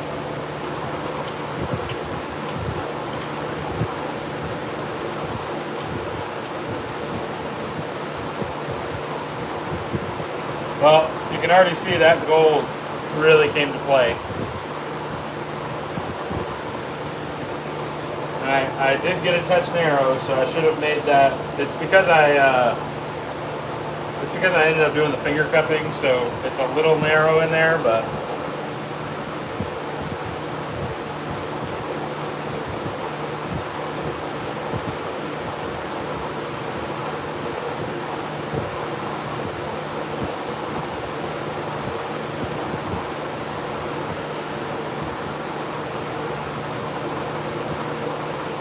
this way that might be a great head lathering brush.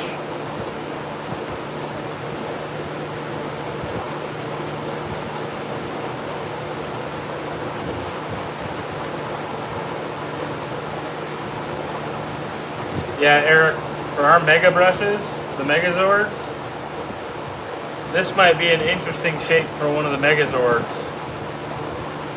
For those big old paws of yours.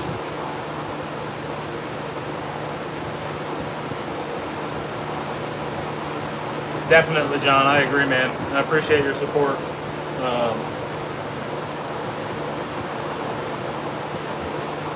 Boy, this has already got some really good shine to it. This is going to polish really, really nicely. That's without any polishing whatsoever.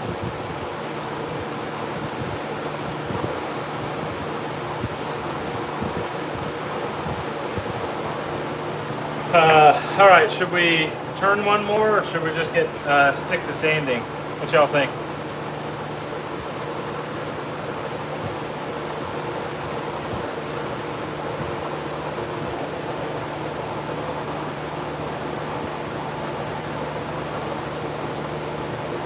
Sanding? I mean, I hate that, but I'm not going to hate that.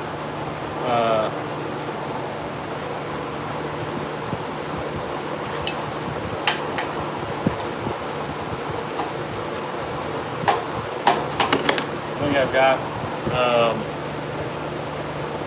1, 2, 3, 4, 5, 6, 7, 8, 9, 10, at least 10 handles, 11 handles over here that need to be sanded.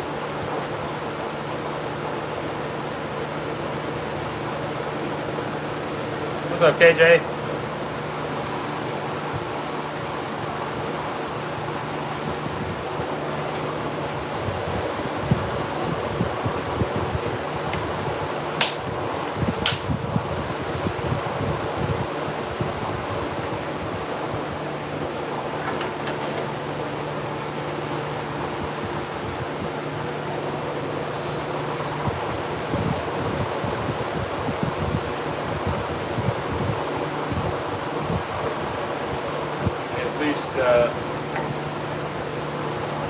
Put an angel on this one.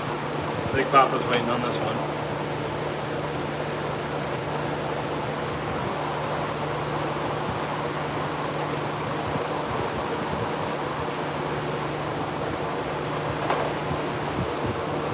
That's why the handle quality is a little better.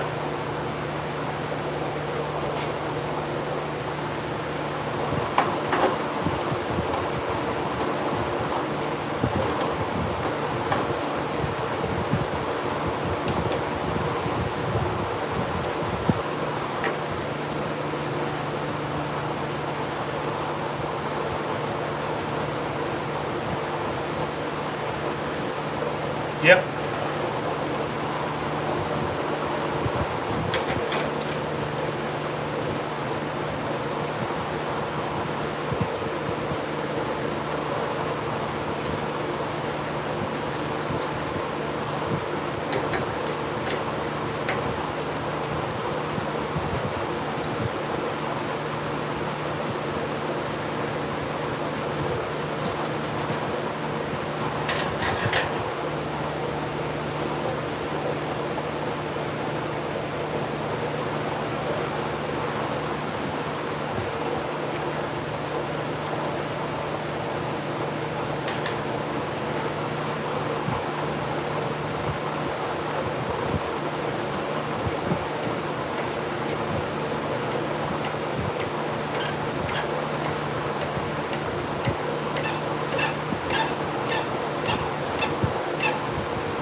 Grabbing the wrong one.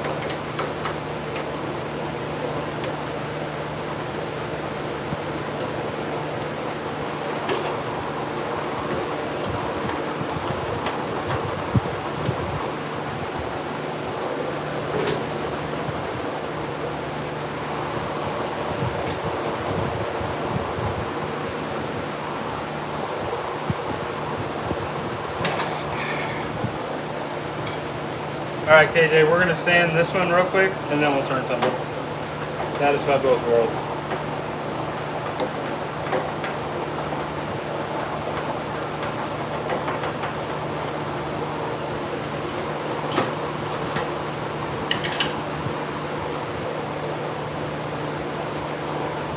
And then I'd also need to sand glitter sparkle sharp for West too. So.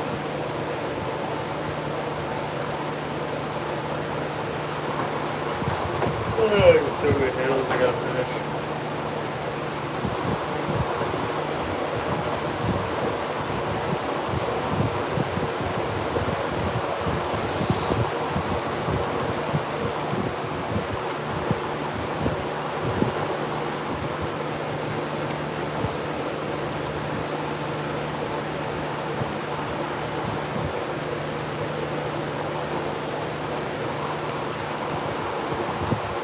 Alright, I need 2,000 and 1,500.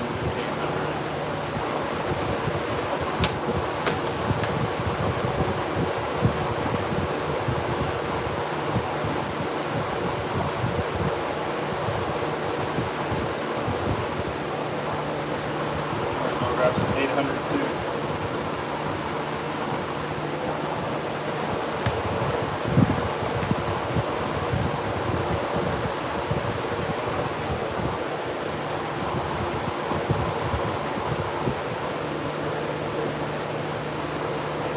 I appreciate it, KJ. I know the sanding is definitely not the most exciting part.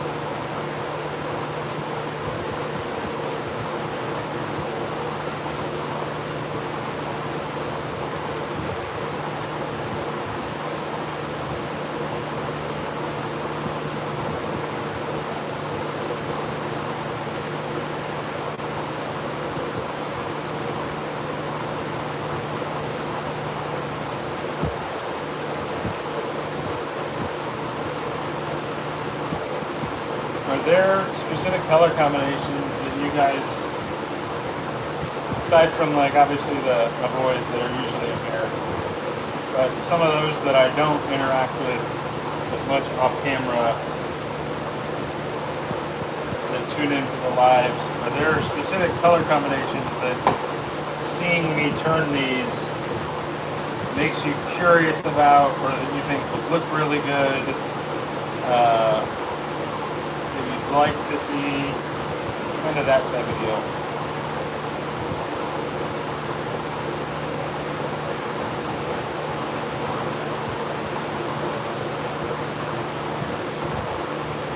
What's up, Rob Fagan?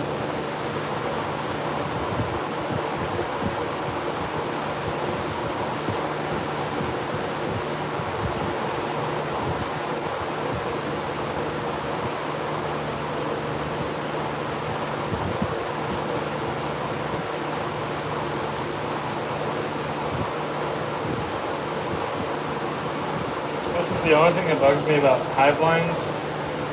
It's not the like having to go through every individual one. It's knowing that like I'll never get inside the hive line as glossy as the rest of the brush.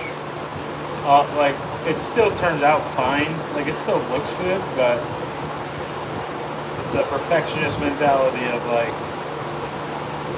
I can never get in like down into that crevasse and actually like get it perfect.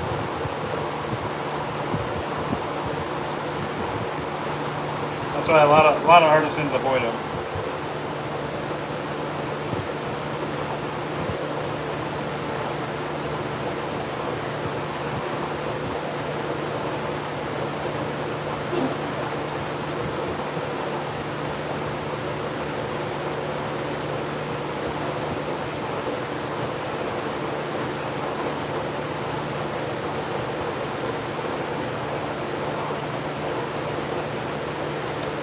What's up, Eric? Welcome aboard, my friend.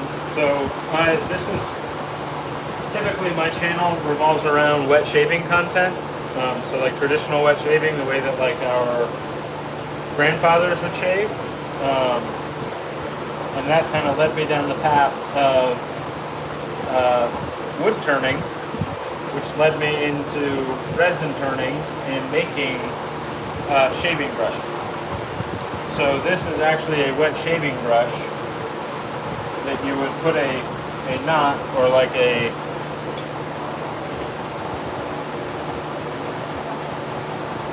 knot would go inside the handle there, and then you would use this to whip up a lather to then shave with.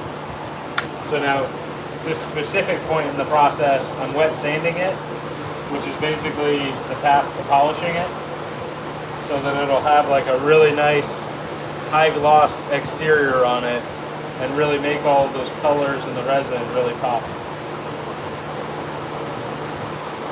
So this is probably the most unglamorous part of the process, and I feel bad subjecting y'all to this to it, but also it's just getting to the point where if I just turn on camera all the time, I just have so much that builds up, and it's just like a mountain of brushes to finish. So that is essentially what I'm doing though, Eric Kelly.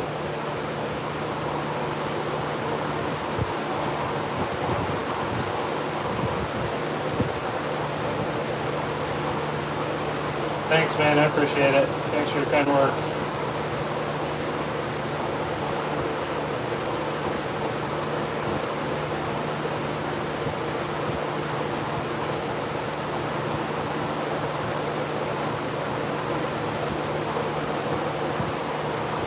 This is the unglamorous side to turning, but this is the most crucial side to turning. A lot of finesse, a lot of intricacies that go into the finishing process that a lot of people will overlook, but to me, it's kind of the most crucial process because it yields the best final product.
Grab another bottle of water here soon.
Rob, we're about 2.5 hours in.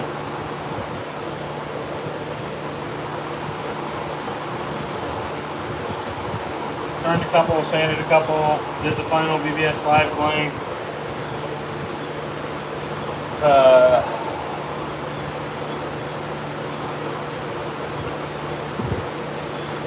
We've been busy.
Yeah, I'm trying to figure out like when the best times to go live are.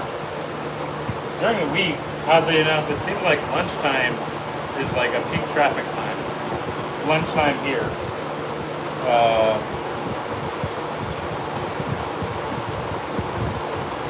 Today, I think I started at 4-ish. Yeah, like 4 Eastern. And we've had a pretty good showing, but not quite as many as I would have thought on a Sunday afternoon.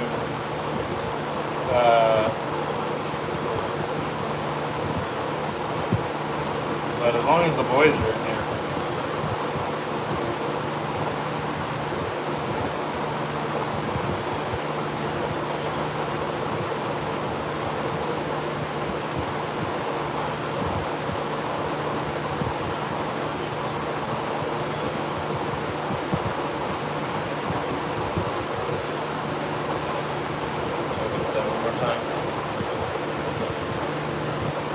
Yeah, right, Rabbit?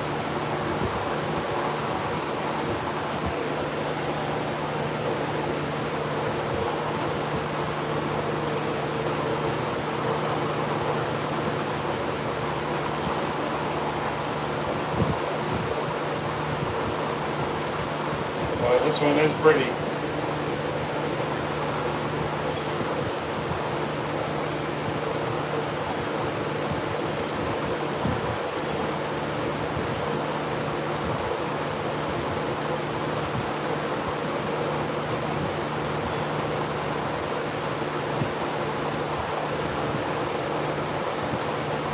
Rob, nudge me like Tuesday because I have like your brushes. There's one like, I think it was like a dab of like a super glue or something. Like the brush fell over on the workbench or something. There's like a dab of super glue on yours that I have to get off. That's the only thing holding me up from getting yours out. So yours are like top priority and I would like to get them out by like Wednesday at the latest. So literally just keep hounding me. Tomorrow I gotta get some more applications done. But just keep hounding me if you don't hear from me about yours because I made you wait on Sam, like to redo Sam's. And I mean you're getting the BBS Live one too, so I guess it's not in vain, but like either way I want to get your box out to you because I know it always takes a little lead time for shipping to get all the way over to you.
Yeah, this one was Scott Morris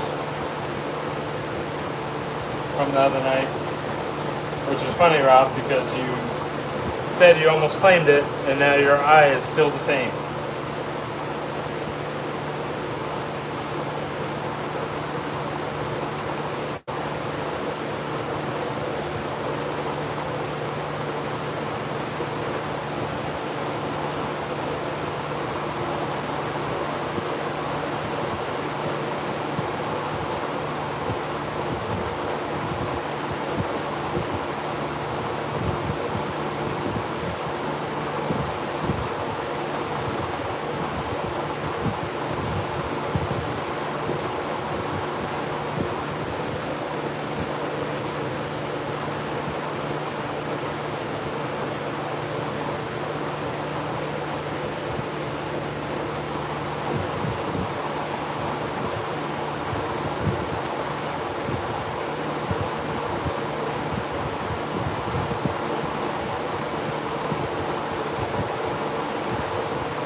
Alright.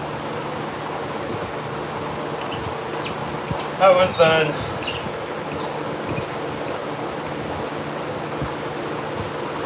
Well, that one's ready for the next phase.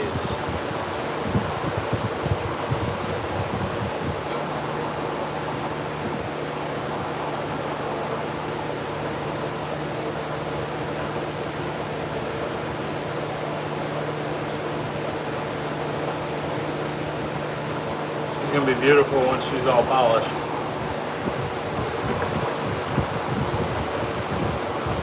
Pile up over here for those that are ready to be polished. This is one that we just did, Rob.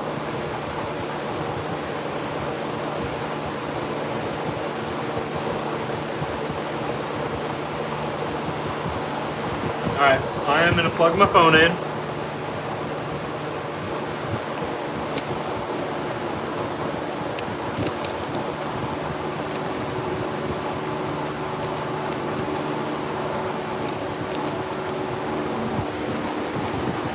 I'm sure Scott won't mind. Alright, I'm going to plug my phone in. I gotta go get some water. I'm dying right now.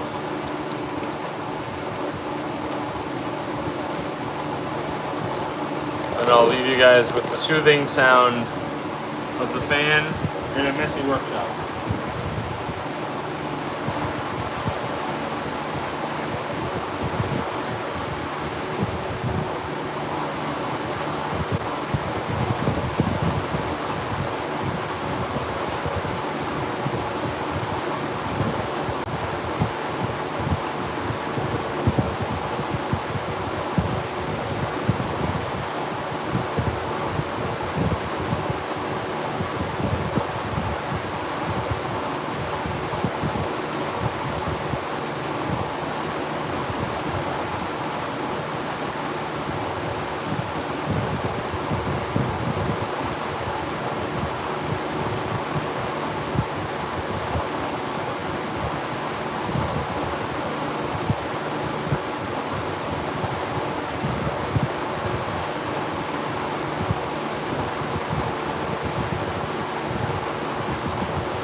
All right, y'all want to see another one turn?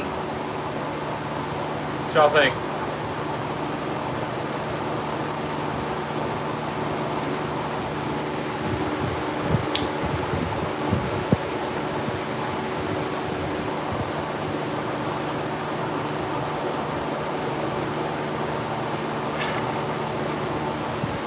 I'm gonna turn one more and then I think I'm done.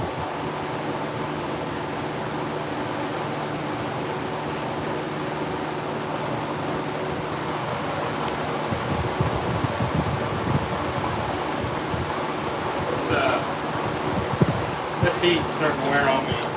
Being out here every day in this, body is just freaking exhausted.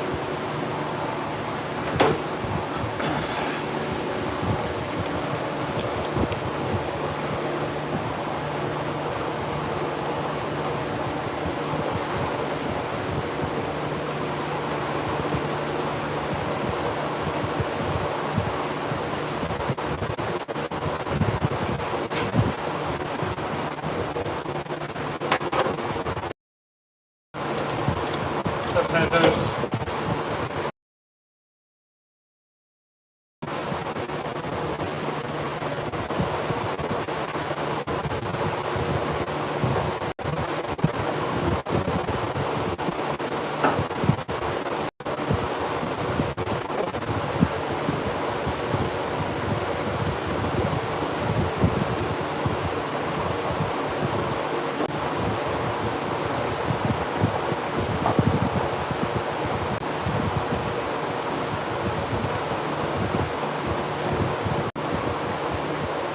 Maybe we'll do two more.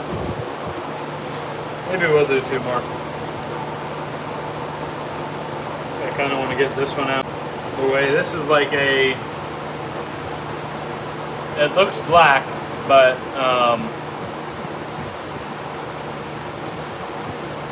Oh, what's up, Mike? It looks black, but it's actually a...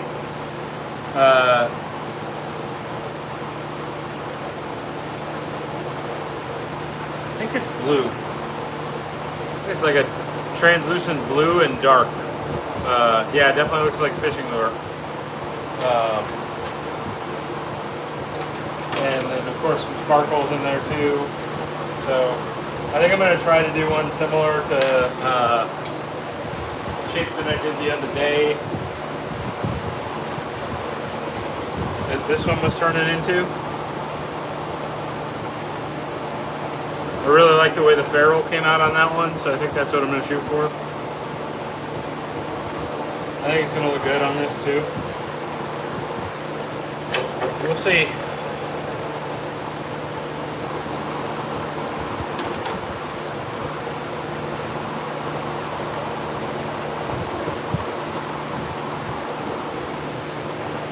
Goggles on.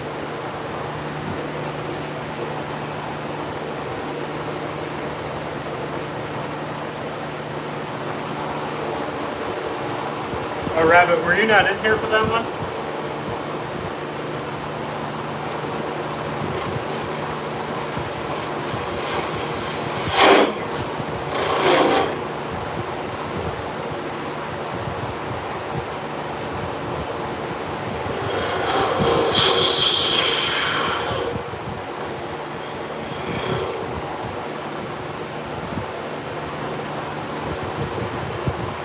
Oh, okay.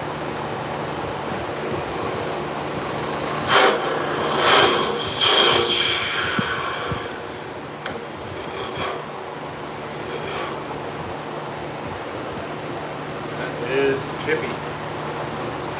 Chippy on the end there.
Probably the glitter. That's probably why it's a little chippier than usual.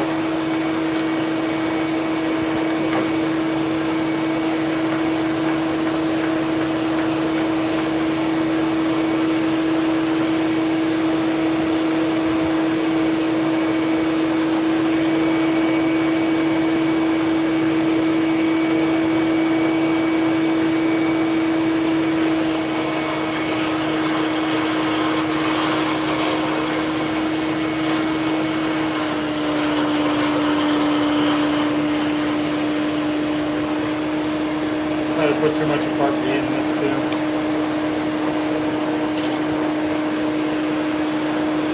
Feels brittle. Probably what it is.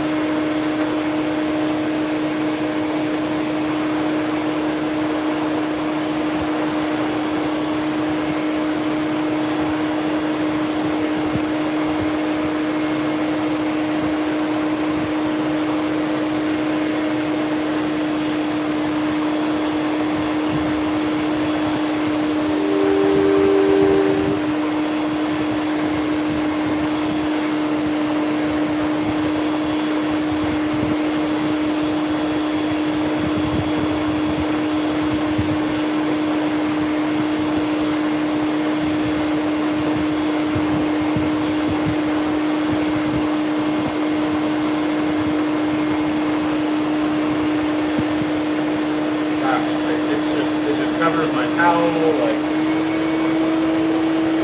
Alright, what are you gonna think?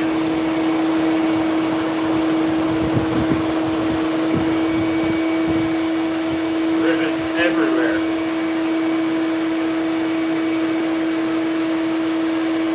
Yeah, pretty much. Grab it.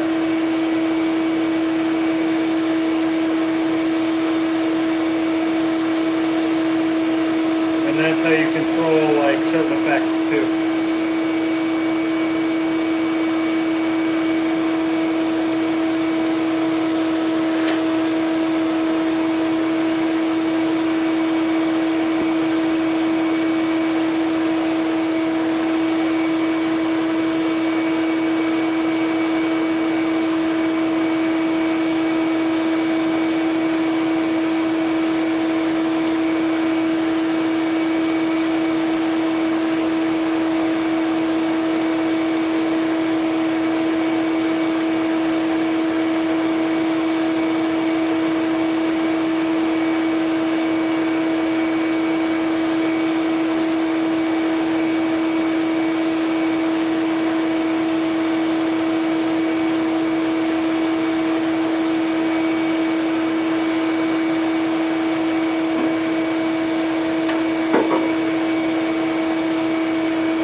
Can't tell really well, but there's like, it's like black with like a blue hue to it.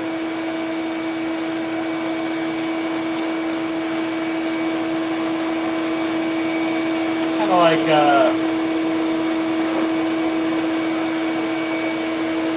grape, it's not grape, but like grape soda concentrate in the bags. You know how it's like pitch black, but it's actually like purple, like that, except for black and blue.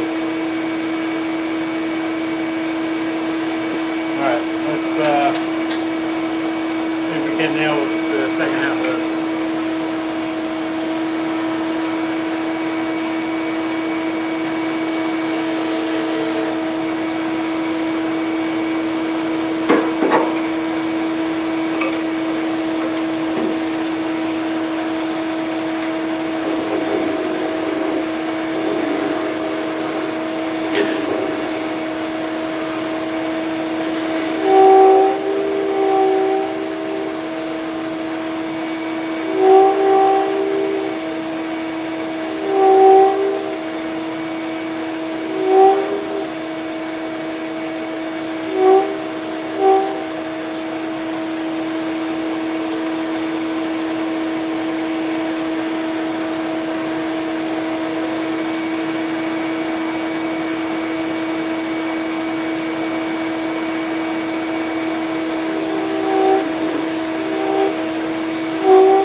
hit like a glitter pocket.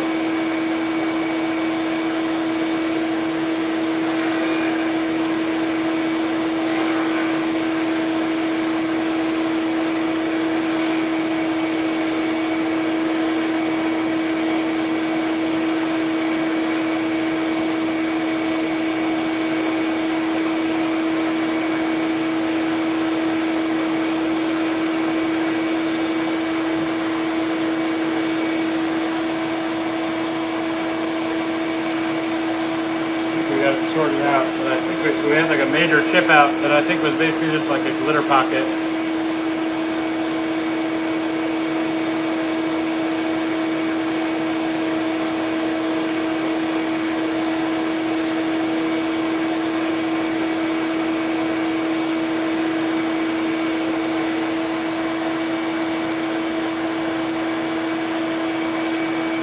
Little weird like imperfections on the surface there.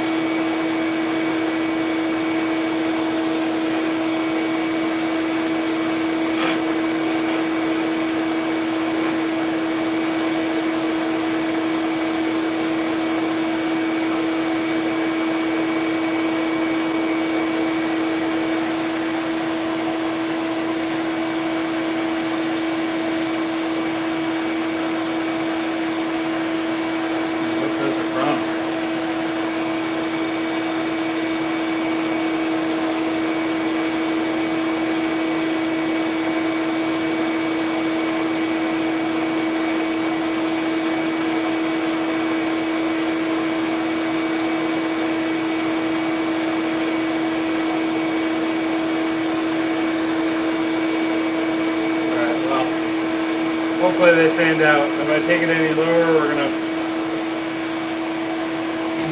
take away from the shape.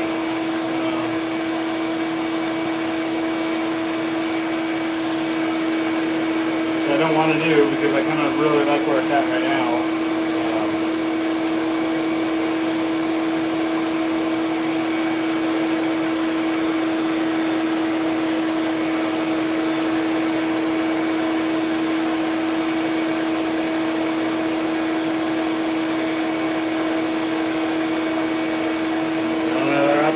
Discount the handle. I hate having to do that, but I mean,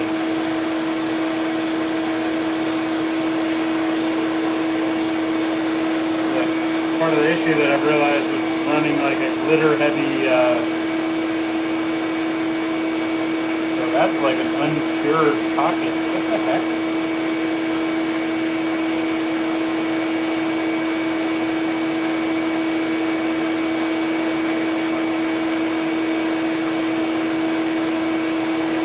Oh, that's dye. It's like a pocket of dye that didn't get fully stirred in. So, well, I screwed this handle up.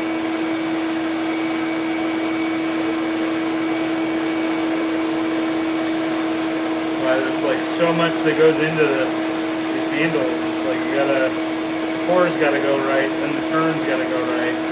Finishing. That's why I like that Regal Yeti coin that I have. That's the rarest one because there's so many factors that have to go right with this. It's been such a learning curve. So like this shows me like I must not have stirred it in well enough.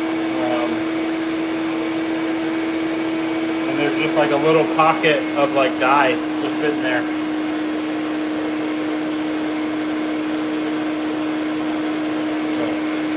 Well, oh well, I'm not going to bother with this one right now. Maybe get thrown in the box. Maybe I'll finish it one day and just keep it for me, but kind of a cool concept though. What y'all think? No, it's not that it's not fully cured, Rob. There's just like, I must have put too much dye, black dye in, or like, the dye bottles are terrible because you gotta literally dye. Well, I'll show you.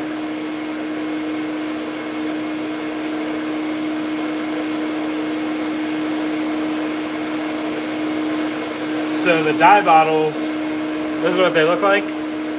And you literally, the black and the white are the thickest. So what I've started doing is I'll literally start squeezing and slowly release it. And that's helped. But it took me a while to realize that. Otherwise, if you squeeze too much, there's almost like the dye will sink straight to the bottom of the resin cup, and then it won't like fully blend in. You have to sit there and mix, and make sure you get every little speck of dye out of there. And if you don't, you can end up with like a little pocket like that. Like you can see, that's not resin that's uncured, that's actually black dye. Like that's actually black dye in there. It's just a pocket of dye. And you can get the same way with like the mica powders too, where if you don't fully mix it in, I gotta get this dye off my hands because it will, I'll get it on everything. So like if you hear me say like, oh, there was like a little mica powder pocket in there, there can literally be like a little, it's like a little patch, like a sandy patch. It just breaks apart because it's like a powdery pocket in there. And those are some of the learning curve things that I've learned. Like, I'm starting to get like a lot better at stuff like that. Making sure that things are mixed long enough, fully. Like I think I poured these ones 3 months ago when I was really experimenting with dyes. And I probably just didn't stir it in fully. So that's the deal with that one. That one's going to go to the bottom of a big box of oopsie handles. So that sucks because that actually looks really cool. So if y'all like this, I can reproduce that.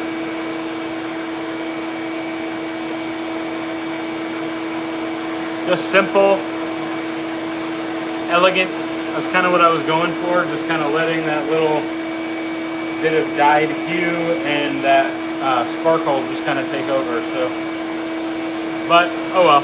Like I said, I'm nowhere near super experienced with this, and I'm still learning. So, even doing a turn like that and seeing that makes me realize, like, okay, note to self: make sure that you're fully stirring, fully mixing. I just get, I can get a little, I don't want to say lazy with mixing, but quick with it, because with the heat, my working window is so short with getting it under pressure. So it's easy for me to like under mix. And that's one thing I've started to like really try to take seriously. What do we got? 92 people. Well, that last one didn't necessarily go well.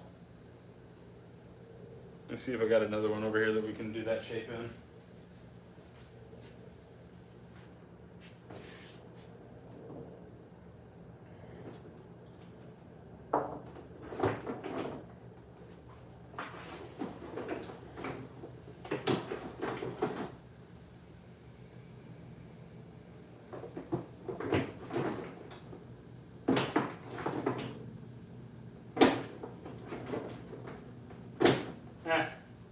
I'm gonna save some of these blanks for another day. So 9 more likes and he goes fishing. That's right. All right, I think I've taken up most of y'all's Sunday afternoon anyways, so I'm gonna give myself a spritz, open up the floor for any questions that y'all might have, and then I'm gonna call it, I think. I'm just thought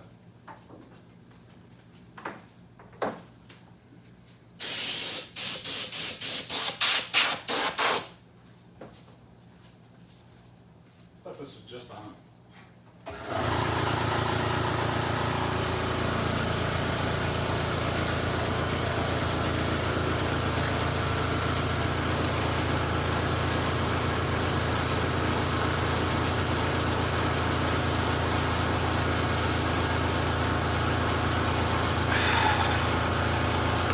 Got some work done though.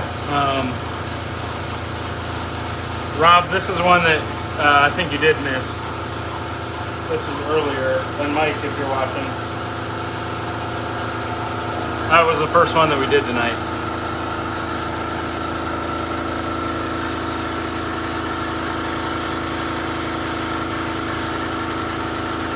And as far as I know, that one was unclaimed, so that one is available. What else did we do tonight? We did this one.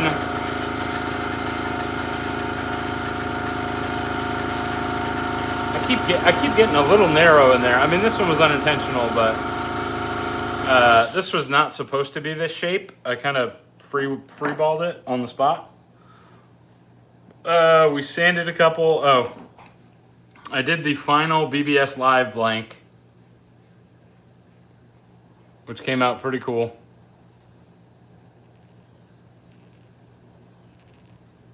So, Rob, that first one, after I did Eric's live, the one that Eric claimed like 2 weeks ago, I had like 5 messages about it. Well, there's a couple people in here, and then I got a couple DMs afterwards, basically saying, hey, I wouldn't hate it if you poured another one like that. I was like, oh, awesome. Now I need to try to recreate that pour. So I poured like 3 or 4 subsequent like that, trying to kind of nail it again. Hey, you're close, but they're not the same effects. That's just turned and cross sanded, so I haven't sanded any of those.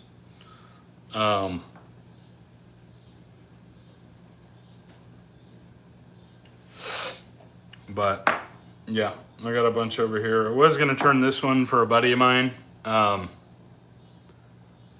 he probably texted me while I was on here and I didn't see it. But I did not get to that one. So, but my feet are killing me, back is killing me. Heat.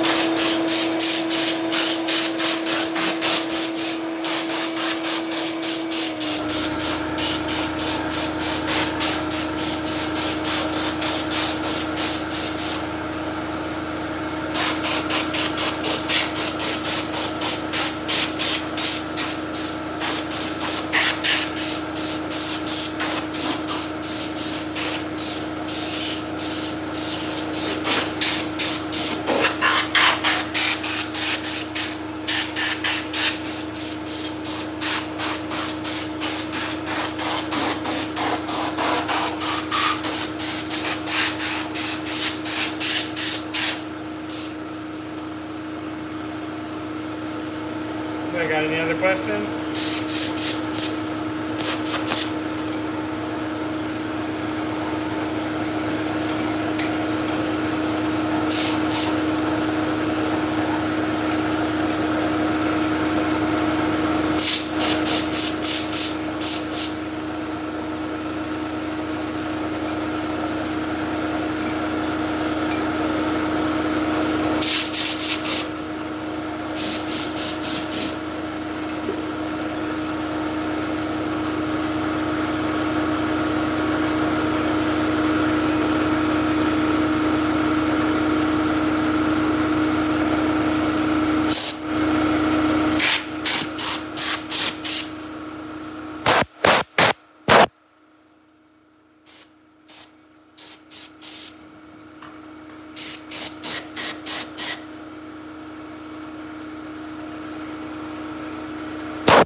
Another problem with the dyes, I love using them. Boy, they get everywhere. I mean, everywhere. All over your hands. This is just handling the bottle to show y'all. But boy, they are powerful when it comes to casting.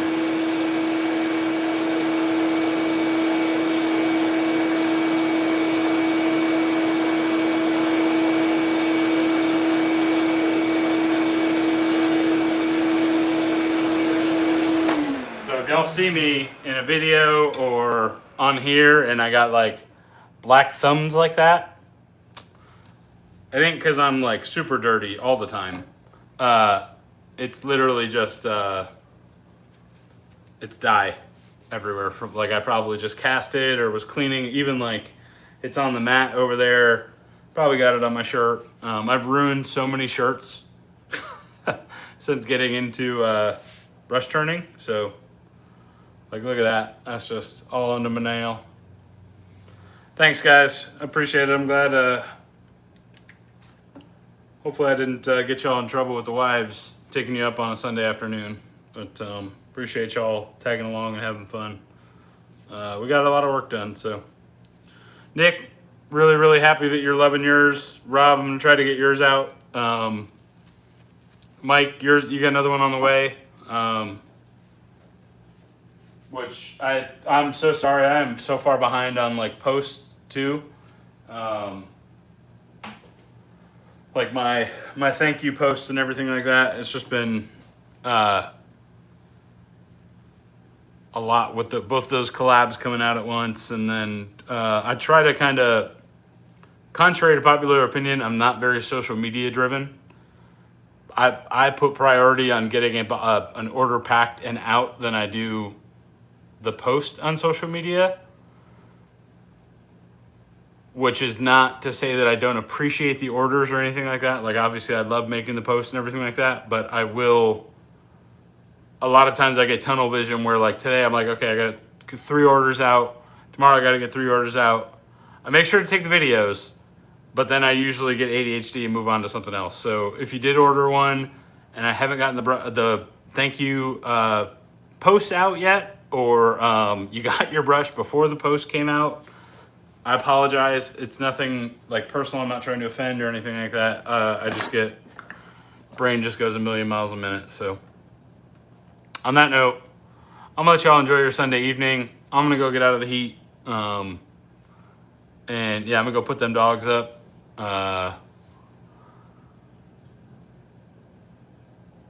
Yeah, thanks, Rabbit. And I will catch y'all later. So appreciate you guys.